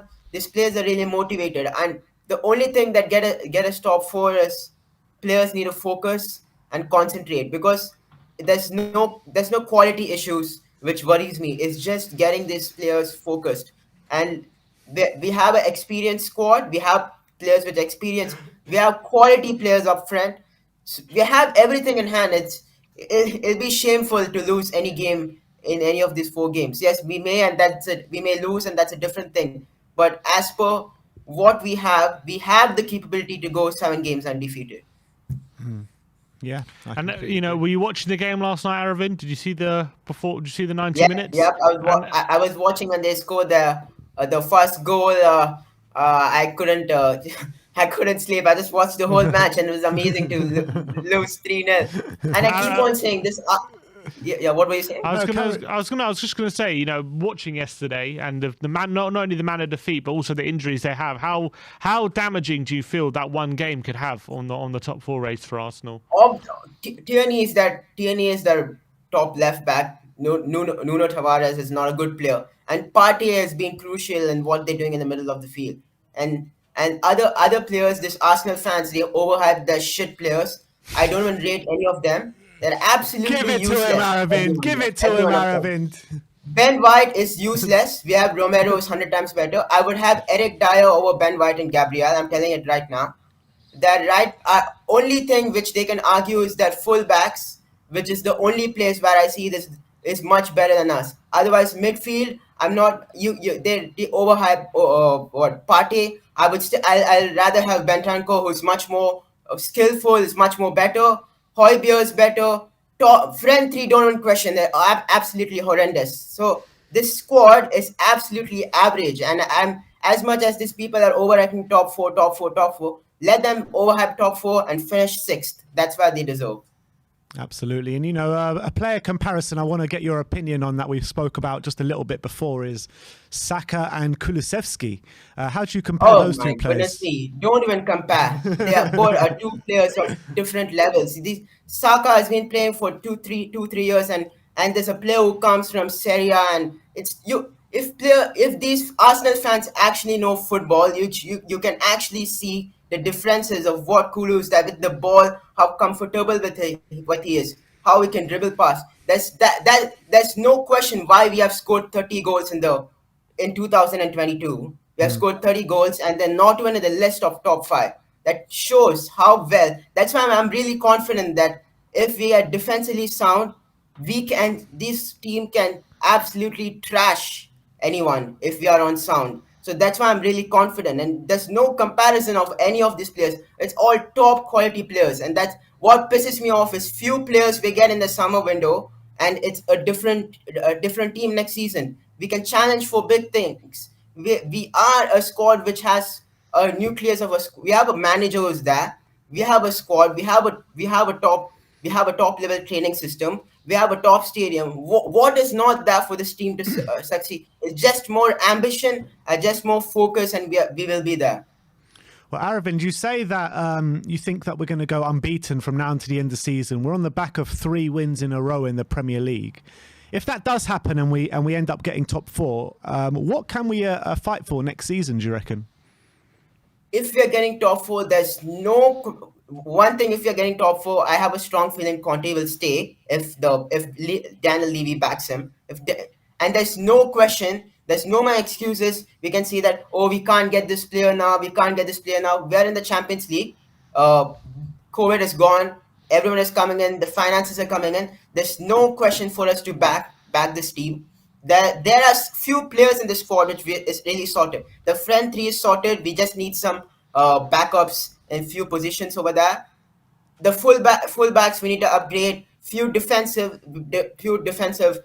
changes we need. And with the Champions League in our hands, we can get top quality players to fill in that position, and that just changes the dynamic. We'll be a different team next season, and I really believe Tottenham more than Arsenal. Spurs need top four. Spurs really need top four. But what I'm saying is that what do you think that we can actually fight for next season, though? Do you think we can actually fight for the title next season, or is that just a bit too far-fetched? I have a strong feeling I don't know whether we'll win the title, but we'll 110% be in the title race. Wow. Conte keeps.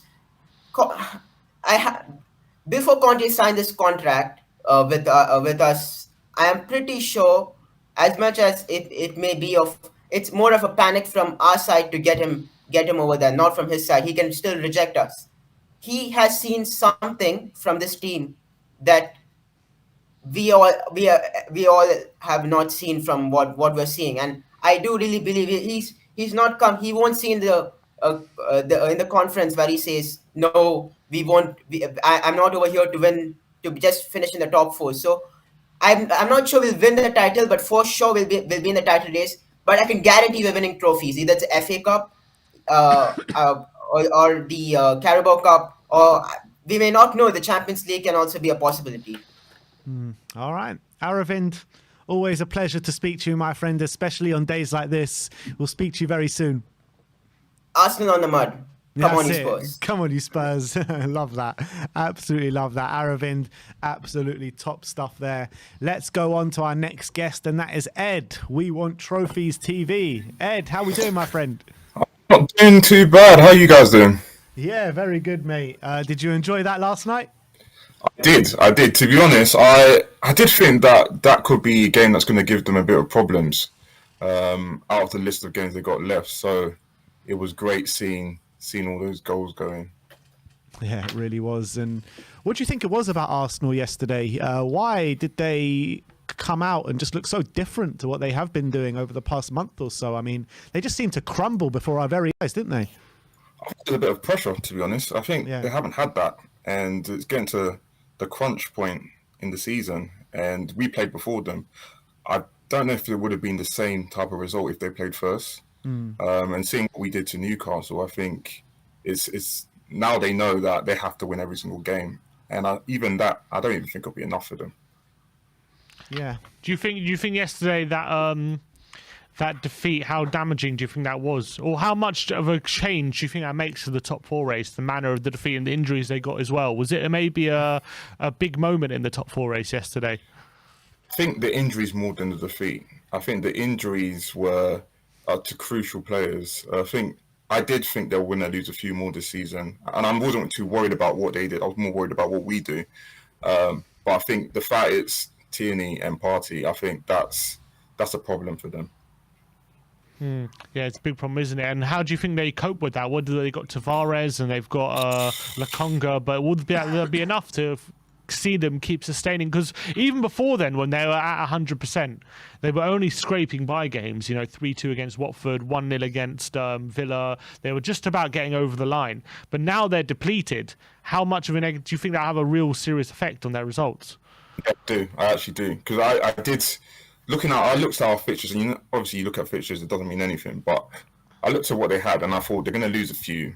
And with those injuries, games that I thought they might scrape, like the Southampton one, I think might be a tricky game now, because we know Southampton on their day they can beat anyone.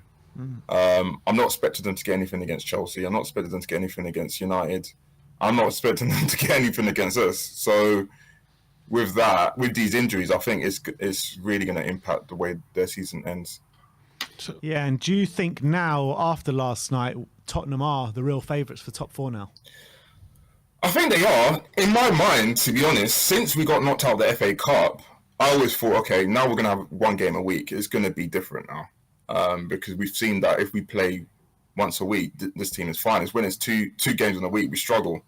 So I do think we are favourites. I think we have to be realistic that we know how this team are.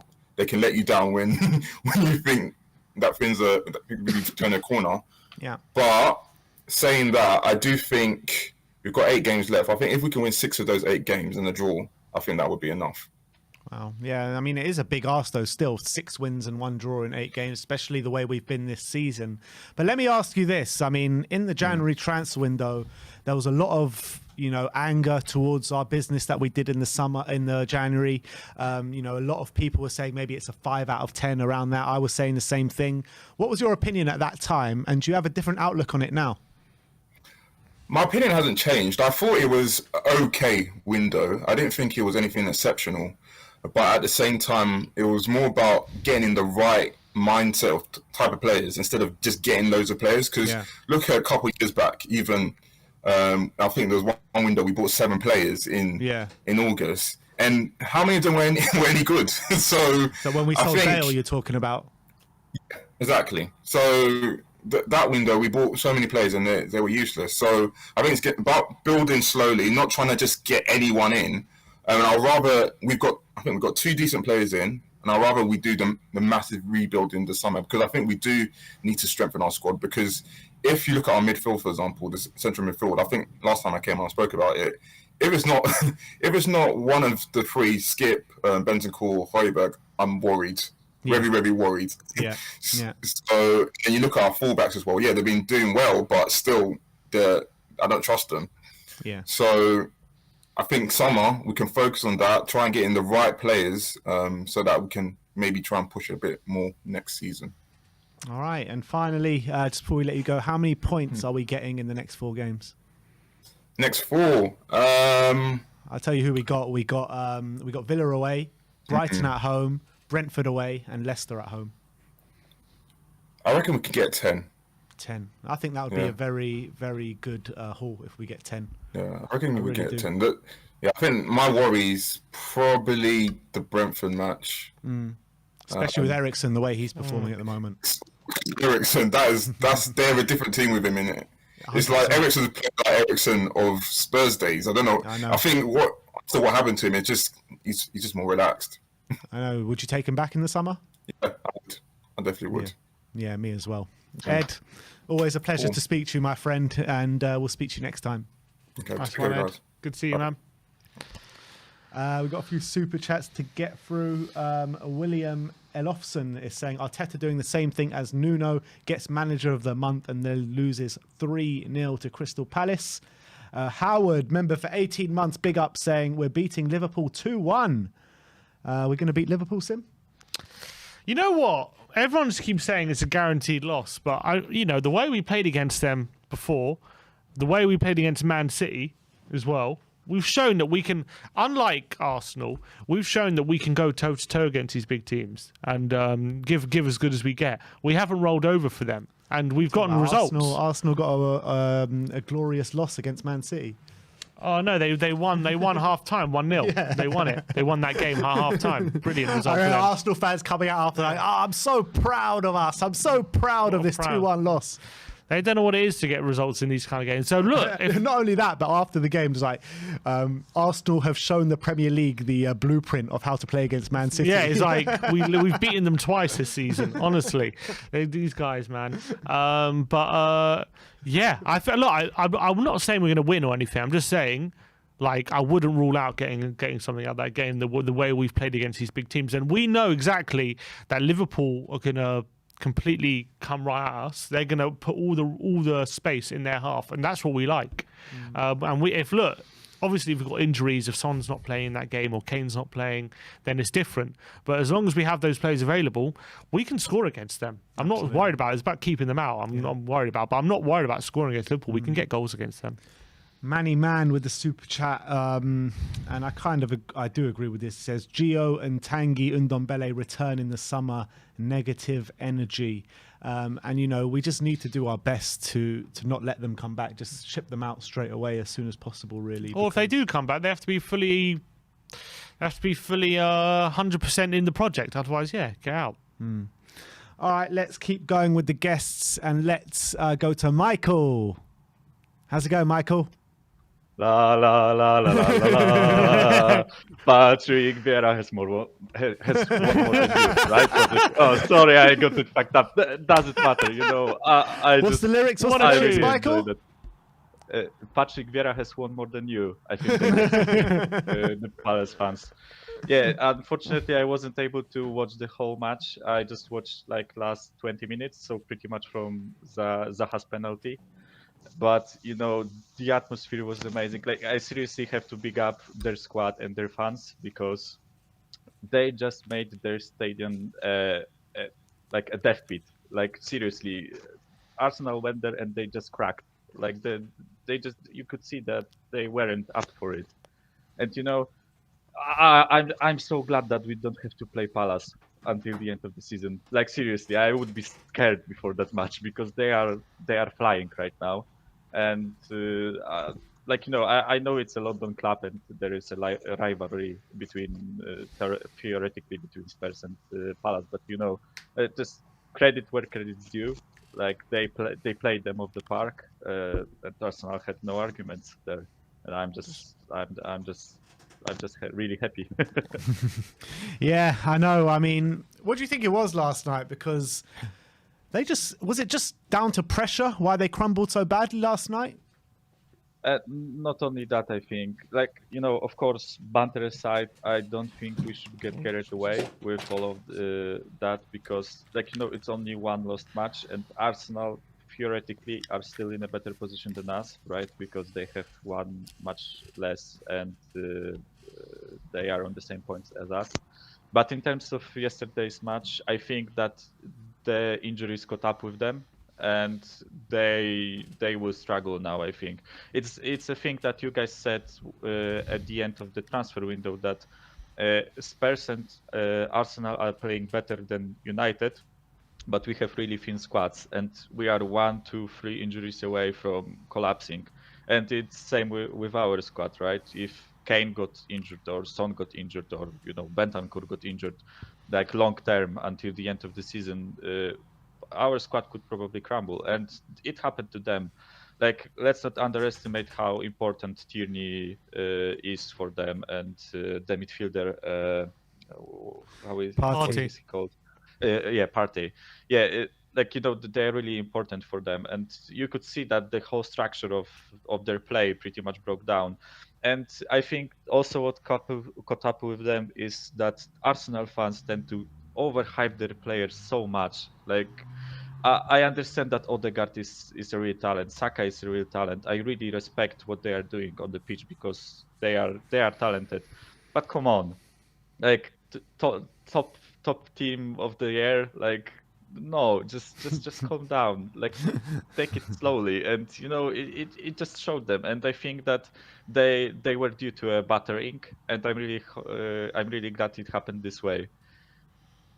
So, Michael, do you think the top four landscape has changed after yesterday's result?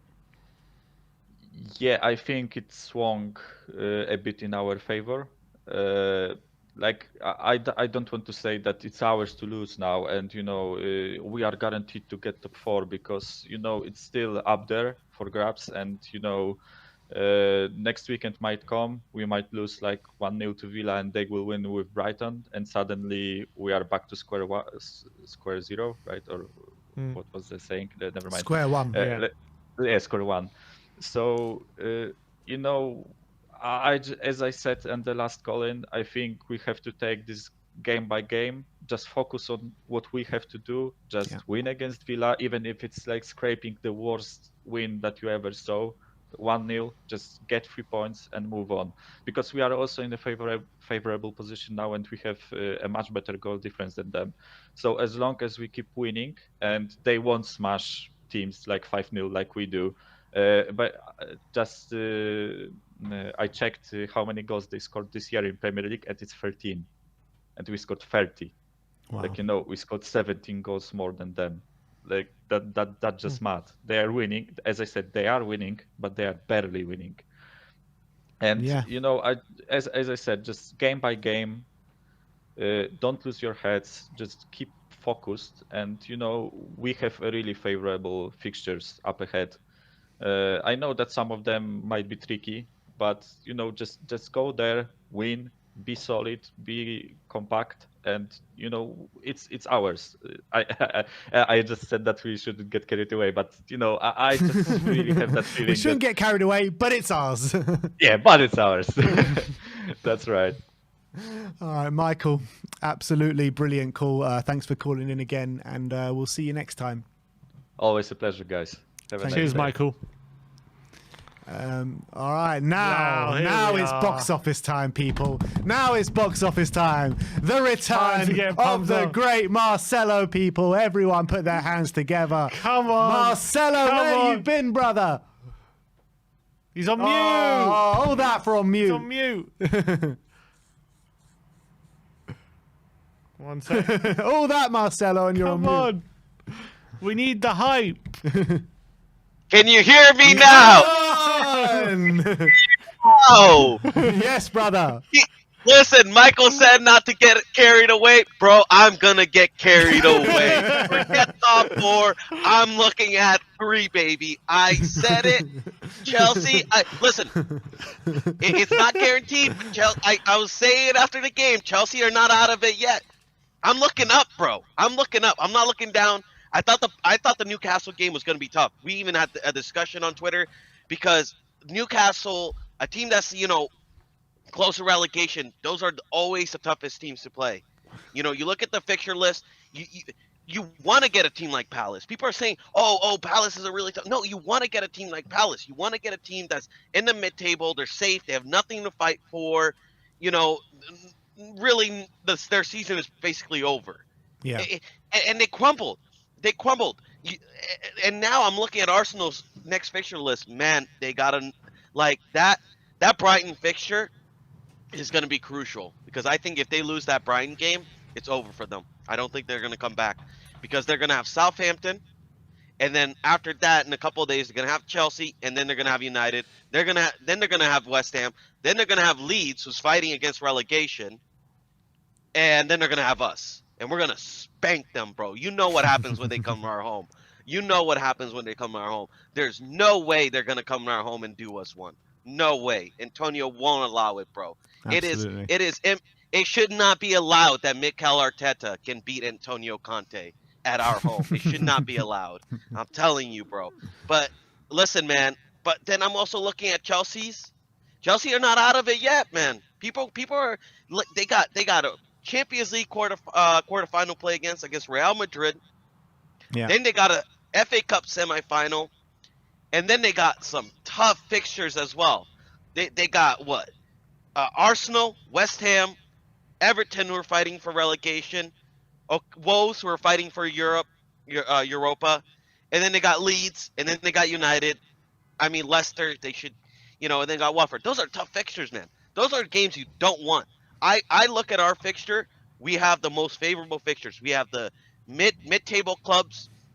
The only game we really, in my opinion, we need to win 4 games, get 1 draw, and we can lose 3. Because if Wow. you look at the 3? history of the fixtures, yes. Because if you look at the history of the top 4 fixture, you need about 20 to 21 wins. You can look back. If you get 21 wins, around there, around what would that be? Like 70, 60 something points, right? That gets you top 4 most of the time. Most of the history, you can look back at the history of the table. Most of the time, you get that amount of points, you get top 4. Because I don't see Arsenal being consistent. I don't see United being consistent, and I don't see us being really that consistent. I think we're gonna still have some blips, but I think as long as we get 4 wins and a draw, we get top 4. I truly believe that. And Marcelo, do you think last night?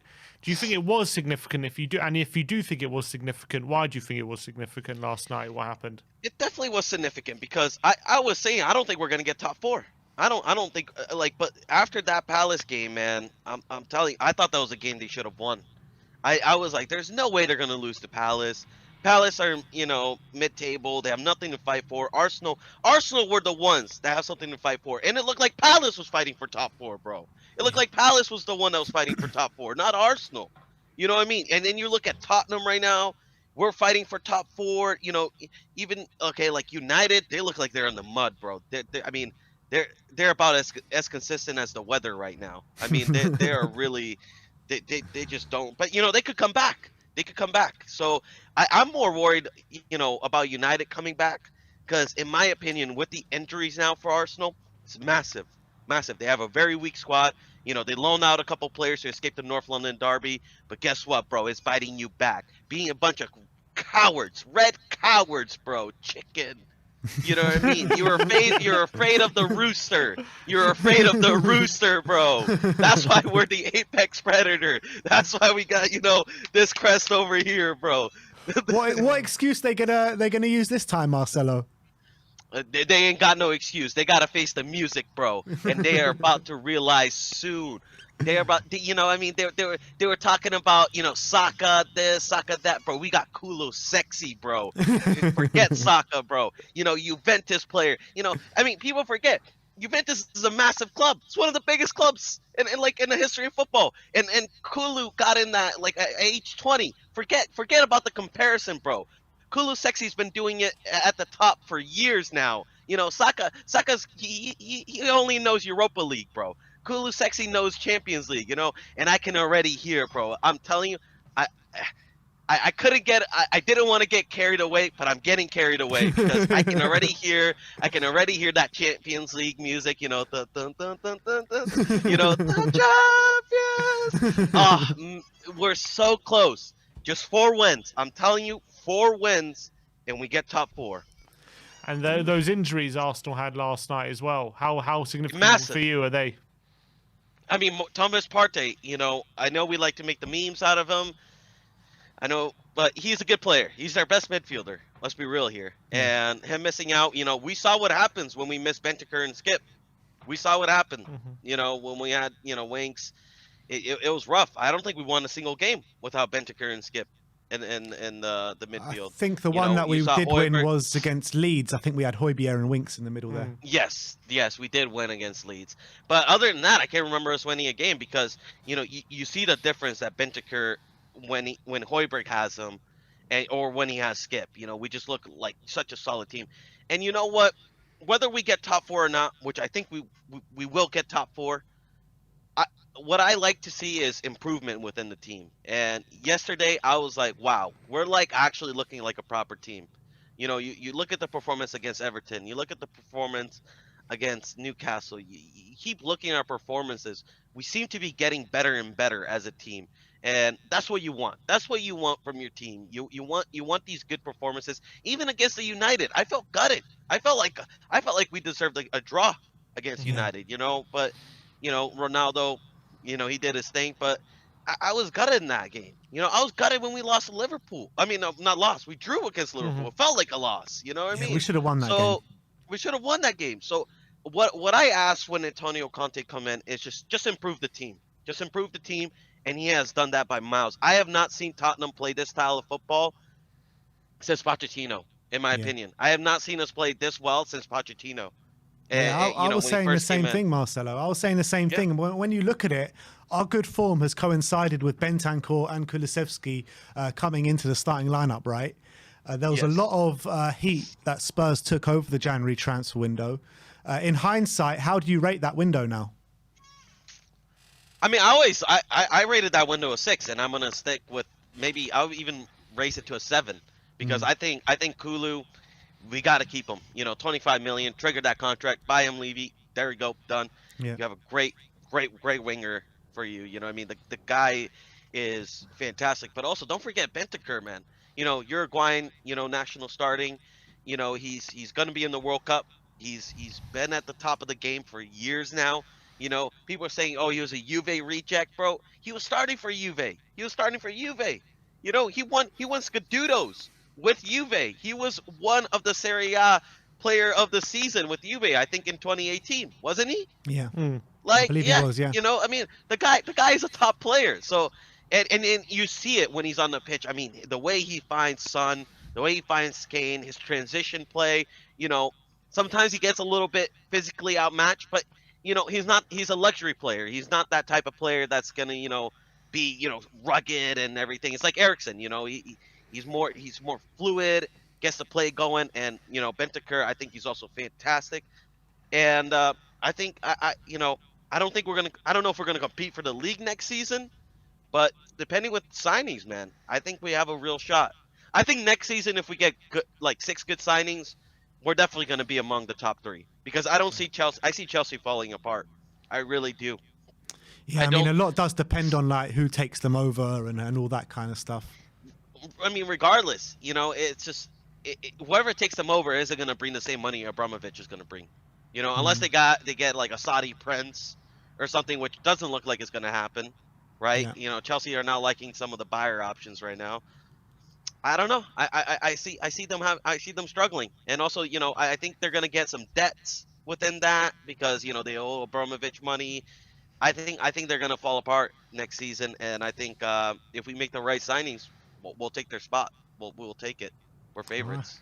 Viva la Tottenham, eh? Come on, Marcelo. Big up for coming Come on. on, you Spurs. Ah, Big up for coming on. let's Long go. time no here. Come on more often, man. Come on more often. Hey, Good to see I'm you, always, mate. you see me in chat. I'm always still around. You It's are. just that's I don't always have the time to go in and do these. But today I had the time, so I'm like hop on, talk to my boys for old time's sake. But I'll be around. I'll get to more videos. Come on, Please you do. Spurs. Come on, Good to Love see you you, guys. Good to Love see you you, too, brother. All right, Marcelo. have a Good to see you, great mate. See you later, Marcelo. Love it. Big Good up. stuff. Always great fun when Marcelo is No, on. we have to ignore the next guy. I No, think. don't bring him on. Don't Ignore bring him. him on. No, just ignore him. Forget it. No, I'm joking. Bring him on. But I got to turn my back, though. I got to turn my back. I would never ignore you, right. Sai. How are we doing? Sai, how Yeah, you doing, good. brother? How you doing, guys? You alright? All good, mate. And you?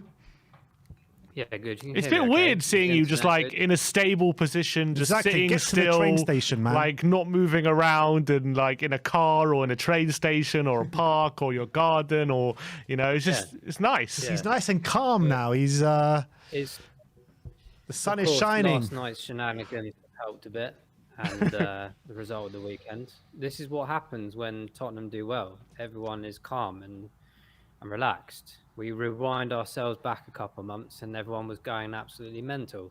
Yeah. So here we are. Here we are. All good. What happened last night with Arsenal? Was it just the pure nerves and, what happened there on the pitch last night? Why did they put in such an insipid display? Apologies, I can't remember a couple of guys before. It's it's pressure, I guess, to that extent. How many times have we felt that, in the past, where we've had the opportunity to gain some traction in terms of pushing ourselves forwards more, and not taking it or falling behind. And now I said it a couple of weeks back to some of my mates in some of the other groups, and like, it feels like because we're behind, there's almost not a significant pressure. It's like we're in the position we are, and we can't really be any worse, to be honest. Although we could have been. And I think Arsenal are now feeling that because they know that any miniature slip up is going to be, I wouldn't say catastrophic at this stage, but it's going to have a massive influence in the upcoming games. So yeah, I just feel it was pressure, but equally, let's not take away Crystal Palace, because they've done it to us. They've done it to us this season.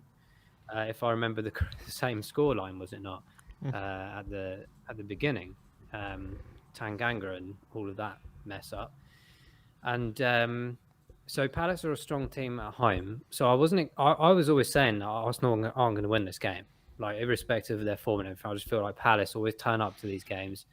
Again, another London derby, and I just felt that was going to happen. But the extent of how it happened, for Arsenal not to turn up at all, really, was probably the biggest surprise out of the lot. So, yeah, it's questionable. The questionable is, have Arsenal finally reached their peak? They've had a fantastic season, considering where they were at the beginning of the season, where everyone thought they were going to get relegated because they were sat at the bottom for so long. They've encouraged themselves, and I said it a while back, it's the same principle actually with Tottenham. If you look at when Conte came in, it's taken a good 3 to 4 months for him to really stamp in what he wants to do. And Arsenal were the same. But now I feel like Arsenal's momentum, and hopefully I'm not wrong here, but I feel Arsenal's momentum has disappeared. The form we now see is dropping slightly, but ours is now coming into a more consistency, with the exception of the unfortunate Old Trafford result recently. So I just feel like we've got the momentum now, and Arsenal are not going to be happy with the fact that we are now above them. Yes, they got the game in hand, but the pressure is going to be substantial on those guys now. And I think the fans will feel that too in the stadium. I think they're going to have some rocky games, and the big games coming up are massive for them. Do you think that, it is only one loss for Arsenal in the grand scheme of things, despite the fact that it was quite a damaging defeat in terms of it was 3-0, quite a bad result. But in terms of, you're saying their momentum's disappeared, is that one loss enough to completely disintegrate their momentum? No, I mean, Arteta's been quite good with some reactions in the recent times that this kind of thing has happened. But I think this loss and the one that they had the other week Liverpool. Liverpool is Liverpool, right? So you can't really expect much at Anfield anyway. So it is going to be. I mean, we've got Liverpool coming up in a few weeks' time. That's going to be difficult. I'm sure we'll have a game plan for that. I'm still partially concerned about playing Villa at the weekend. I know it sounds a bit silly, but we've seen Spurs like this many a time. But we also have to be very respectful to other teams, whatever position they are. Maybe with exception of Norwich, because I think that's just you could put anyone in that team and probably beat them. But like everyone else, I feel like you have to be very respectful. And we know Steven Gerrard's trying to prove a point. They've got great players in there, so we have to look forward and really plan. I say we. I'm not doing anything. It's Conte and everyone else, but they I'm sure are planning massively for the concentration aspect of it. I think mentally we have to be prepared. But for Arsenal, they've got huge games coming up, and again they've got Chelsea. I don't know if that's this week or the week after or something. It's the week after. Yeah. Chelsea are not going to want to repeat what happened this coming weekend, the weekend just gone. Sorry, in that fashion at home. I do think. I think the universe is moving in our favour at the moment. I feel like the fixtures on finally, paper. Si, finally. Yeah, exactly. I mean, I feel like on the fixtures on paper, we have for sure the better running. And I do think we could get a minimum of a draw at Anfield. But I think for Arsenal, particularly after yesterday, I do think they'll be a bit deflated. As Sim says, I think some injuries may take their toll with Arsenal, hopefully over the next few weeks as well. And I think general momentum, we can solidify this. And of course, that Spurs Arsenal game coming up in about a month's time is probably going to be a critical stage as well. I think it could go down to the wire. I'm not saying that Tottenham are going to go now and win all their remaining fixtures, because it doesn't always work that way, obviously. But I feel right now we have almost relieved some pressure off our shoulders, and we can feel that at the stadium now. It's not like you look back at that Southampton and Wolves game, which were terrible, and unfortunately lost those. And the momentum right then was like, this is disgraceful. Conte's just going to walk. We managed to switch around slightly and turn it into this really positive move at the perfect time. It was the perfect time, and now we're seeing the middle section of that momentum for us. And I think it's going to be a really exciting few weeks for all the teams. And who knows? Like Chelsea only need to drop. Like I'm being probably very positive here, but Chelsea only need to drop a few more points, and we may be knocking on the door of third. It's that kind of season, and Chelsea are in a predicament right now for obvious reasons. We don't know the exact things going on in the background. We don't know what the players are thinking. Are they thinking about moving on in the summer? Most of them are free agents at the end. Like you just don't know. But the possibility that right now is we're sitting fourth. I'm very happy with that, but I'm very conscious that Arsenal still have the game in hand. They definitely won't want to repeat last night this weekend. So it's going to be mad. I'm way more excited than I was a few weeks back. I was very dejected, like everyone else was.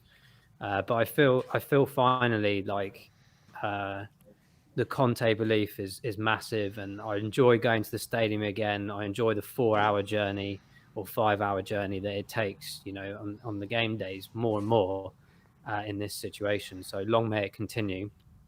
But we'll have to see. Even if you do get ignored, it doesn't matter. It's fine. I can take it. Yeah. Next time, I did mention I'm going to throw things at Ben next time. What's going on behind him? But yeah, no, for sure. I totally good cameos in the vlog, though, Si. Yeah, of course. Yeah, I try and wave when I can just for a laugh. But yeah, I mean, to be ignored like that was unacceptable, to be honest. But hopefully we can improve this moving forward. I'll try to do better, Si, in the future. But yeah, no, the game was fantastic. So I don't blame you. I was fully focused mostly on that as well. And Si, just quick yes or no, are Spurs favourites for top 4 now? Yeah. No. Of course I am. Yeah. We got a yes and a no. Yeah, I've already said ages ago. Like, don't worry, everyone. Like, even though we're terrible at that time, we will get fourth, because I generally still believe we are a better team than the ones around us, and more importantly, right now we have the better manager. And some of our players are playing unbelievably, and I'm really pleased to see this counter-attacking football paying off, and these wing backs paying off. So for me, top 4 is no problem. No problem. Wow. Si says no problem. That is exactly what we want to hear. Big up, Si. Thanks for coming on, mate. And we'll see you soon. Nice one, Si. Good to see you, mate. Love it. Thanks, guys. Cheers. Big up to Si. Who have we got coming on next? Look who it is. Look who it is. Just as Arsenal are crumbling, the last person they want to see is this guy, that's for sure. Can guarantee you that they'll be quaking in their boots. Exactly. Talking of the bold and the beautiful. It's pretty got the most. Mr. Brian Dagan, everyone. How you doing, Brian? Got him rattled, Brian.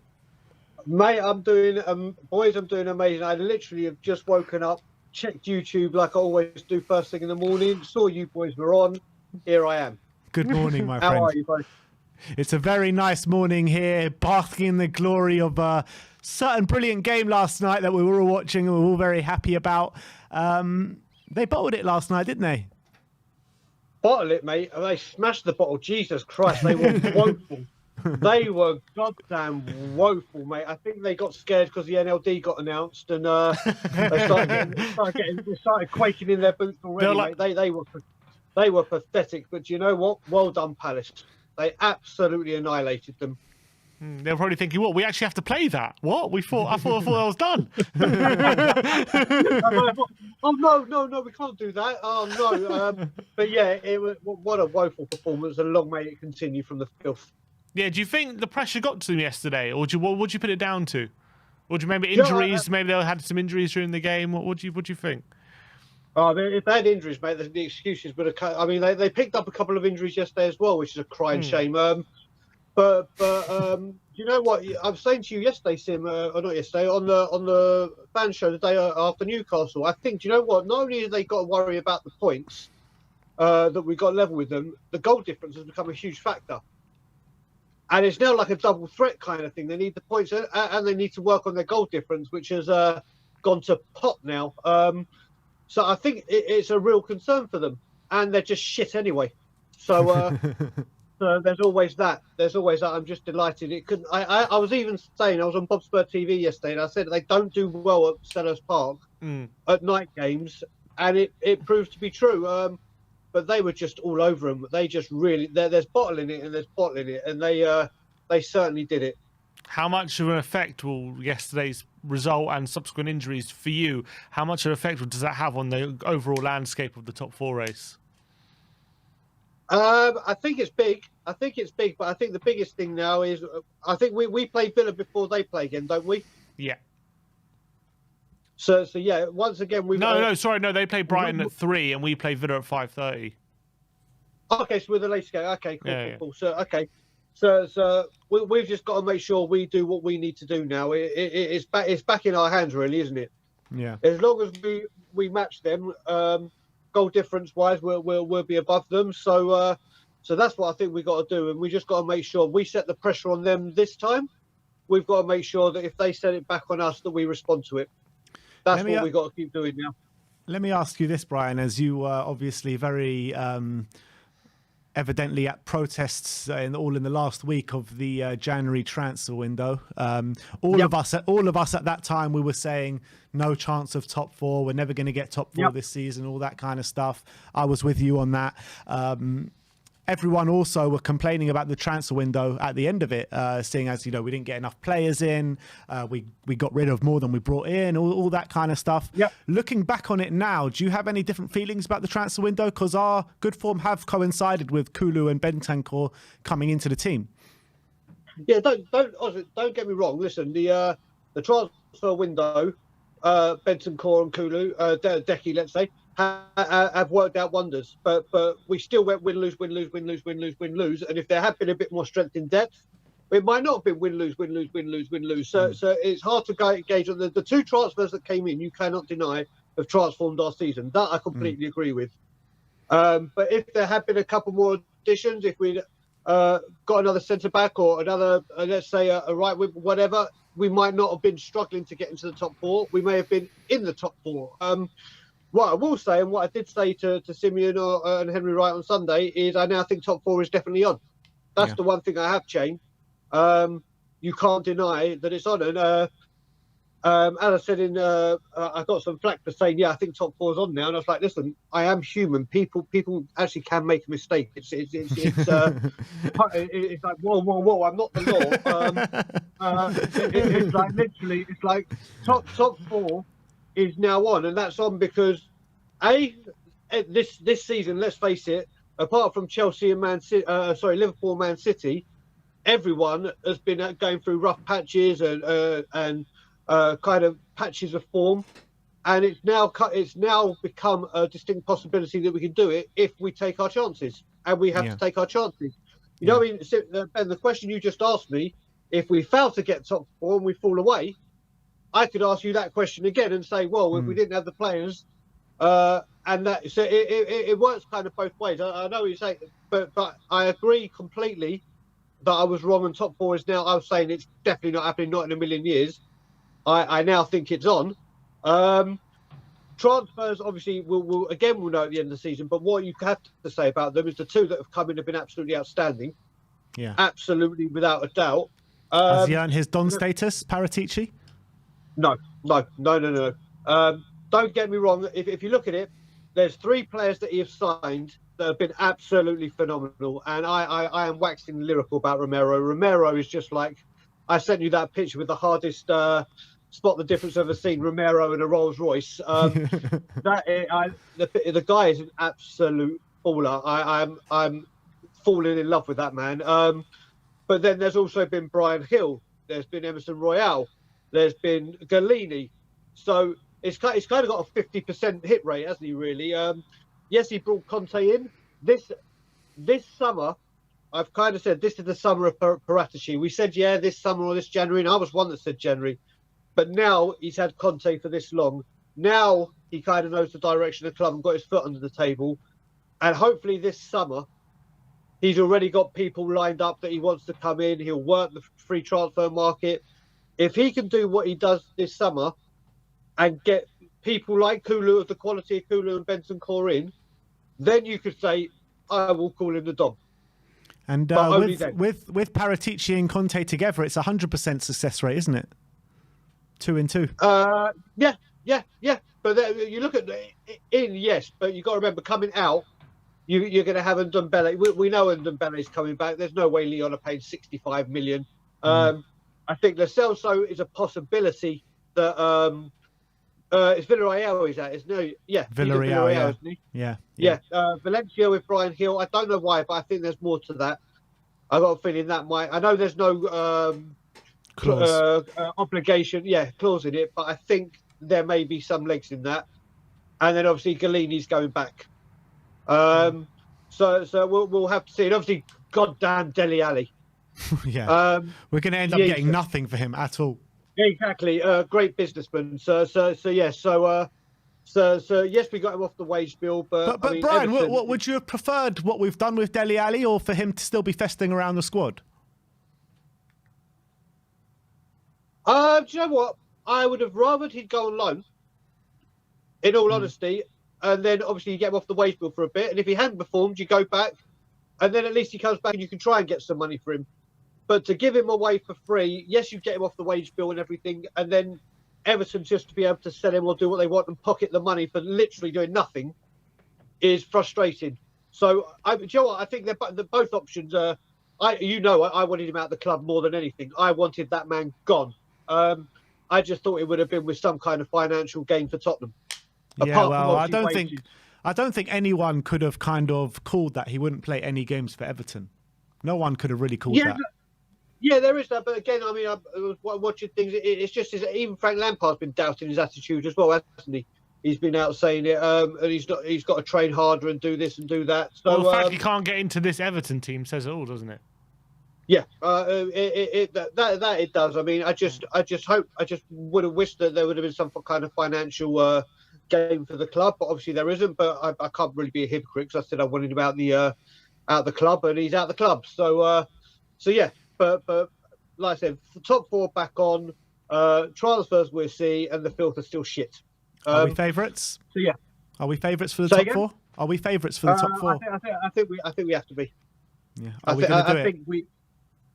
Do you know? I'm saying I think it's on now. I'm saying I think it's on, and like I said, the game that's scaring me the most out of this run before Liverpool is actually Brentford away. Mm-hmm. I think we may win every game.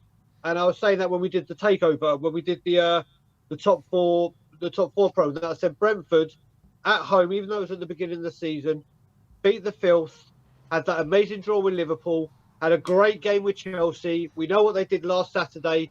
They seem to dig these results out, and they've got nothing to lose. And the Christian Eriksen factor, I don't know why, but that game sticks out to me as one of the hardest games out of this little run we've got now.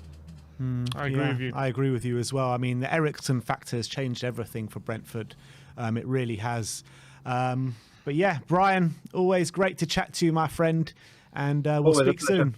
Nice one, Brian. Good to see you, my friend. We will. And I'm just going to say, instead of it, just carry on bottling it, the filth. Love that, Brian. Absolutely love that. We do have a few more super chats if I can get back to them. Yeah, I've got Have you got them? Go on. You take them. from Kicks by Quiz. Do you see that? Read that one? No. Prime Tottenham with Poch or Tottenham now with Conte. What team looks more of a threat? I think you still got to say Prime Poch at the moment. Yeah, I'd agree. But we with are that. playing very 'Cause well. when you look at it at Prime Poch, we had the best defense in the league, one of the best attacks in the league. I would say. I think the big difference is the full like Rose and Walker. You know. Yeah. Compared I think to now. if Rose and Walker, if we had Prime Rose and Walker in this team, You might I'll choose go this now. team. You might choose now, yeah. Although Dele and Eriksson in their prime compared to Kulusevski and still probably just about Pochettino. Yeah. Dark Sun G21 says Man United manager won't get top 4. Them he can't control. Sorry, Man United manager won't get top 4 for them. He can't control. I think there are rumours that they're starting to turn against really? Ranić as well, the players already. So they're not looking good at all, are they? United? Most toxic bunch of players. Even when they those beat Man us, United they players. didn't look good. Like Ronaldo turned it on, but Yeah. they weren't great. Yeah. We were probably the better team. Brandon Troller says Doherty the Donuts has fully shed his cocoon to become Doherty the Destroyer. Never shall I besmirch our beautiful Irish butterfly again. I love Brandon. Man. Brandon, big up, to you, man. Brandon. Big up. Yeah, Doherty is definitely turning up at the moment. Fair play Yeah, you to know, him. I think everyone, including me, has an apology to make to Matt Doherty. Yeah, I think we all do. But yeah, that's it. All right, so I think that brings an end to our stream today. We'll be back a bit later on with the Premier League Spurs perspective, where we can talk even more about that Arsenal defeat last night, and we can talk even more about the Tottenham 5-1 win against Newcastle. We've also got a Tottenham update that will come your way today. So thank you, everyone, for joining us today. It's been a really good stream. Really enjoyed every second of it, and we'll see you all very soon. Like, subscribe, and comment. And as always, come on, you Spurs.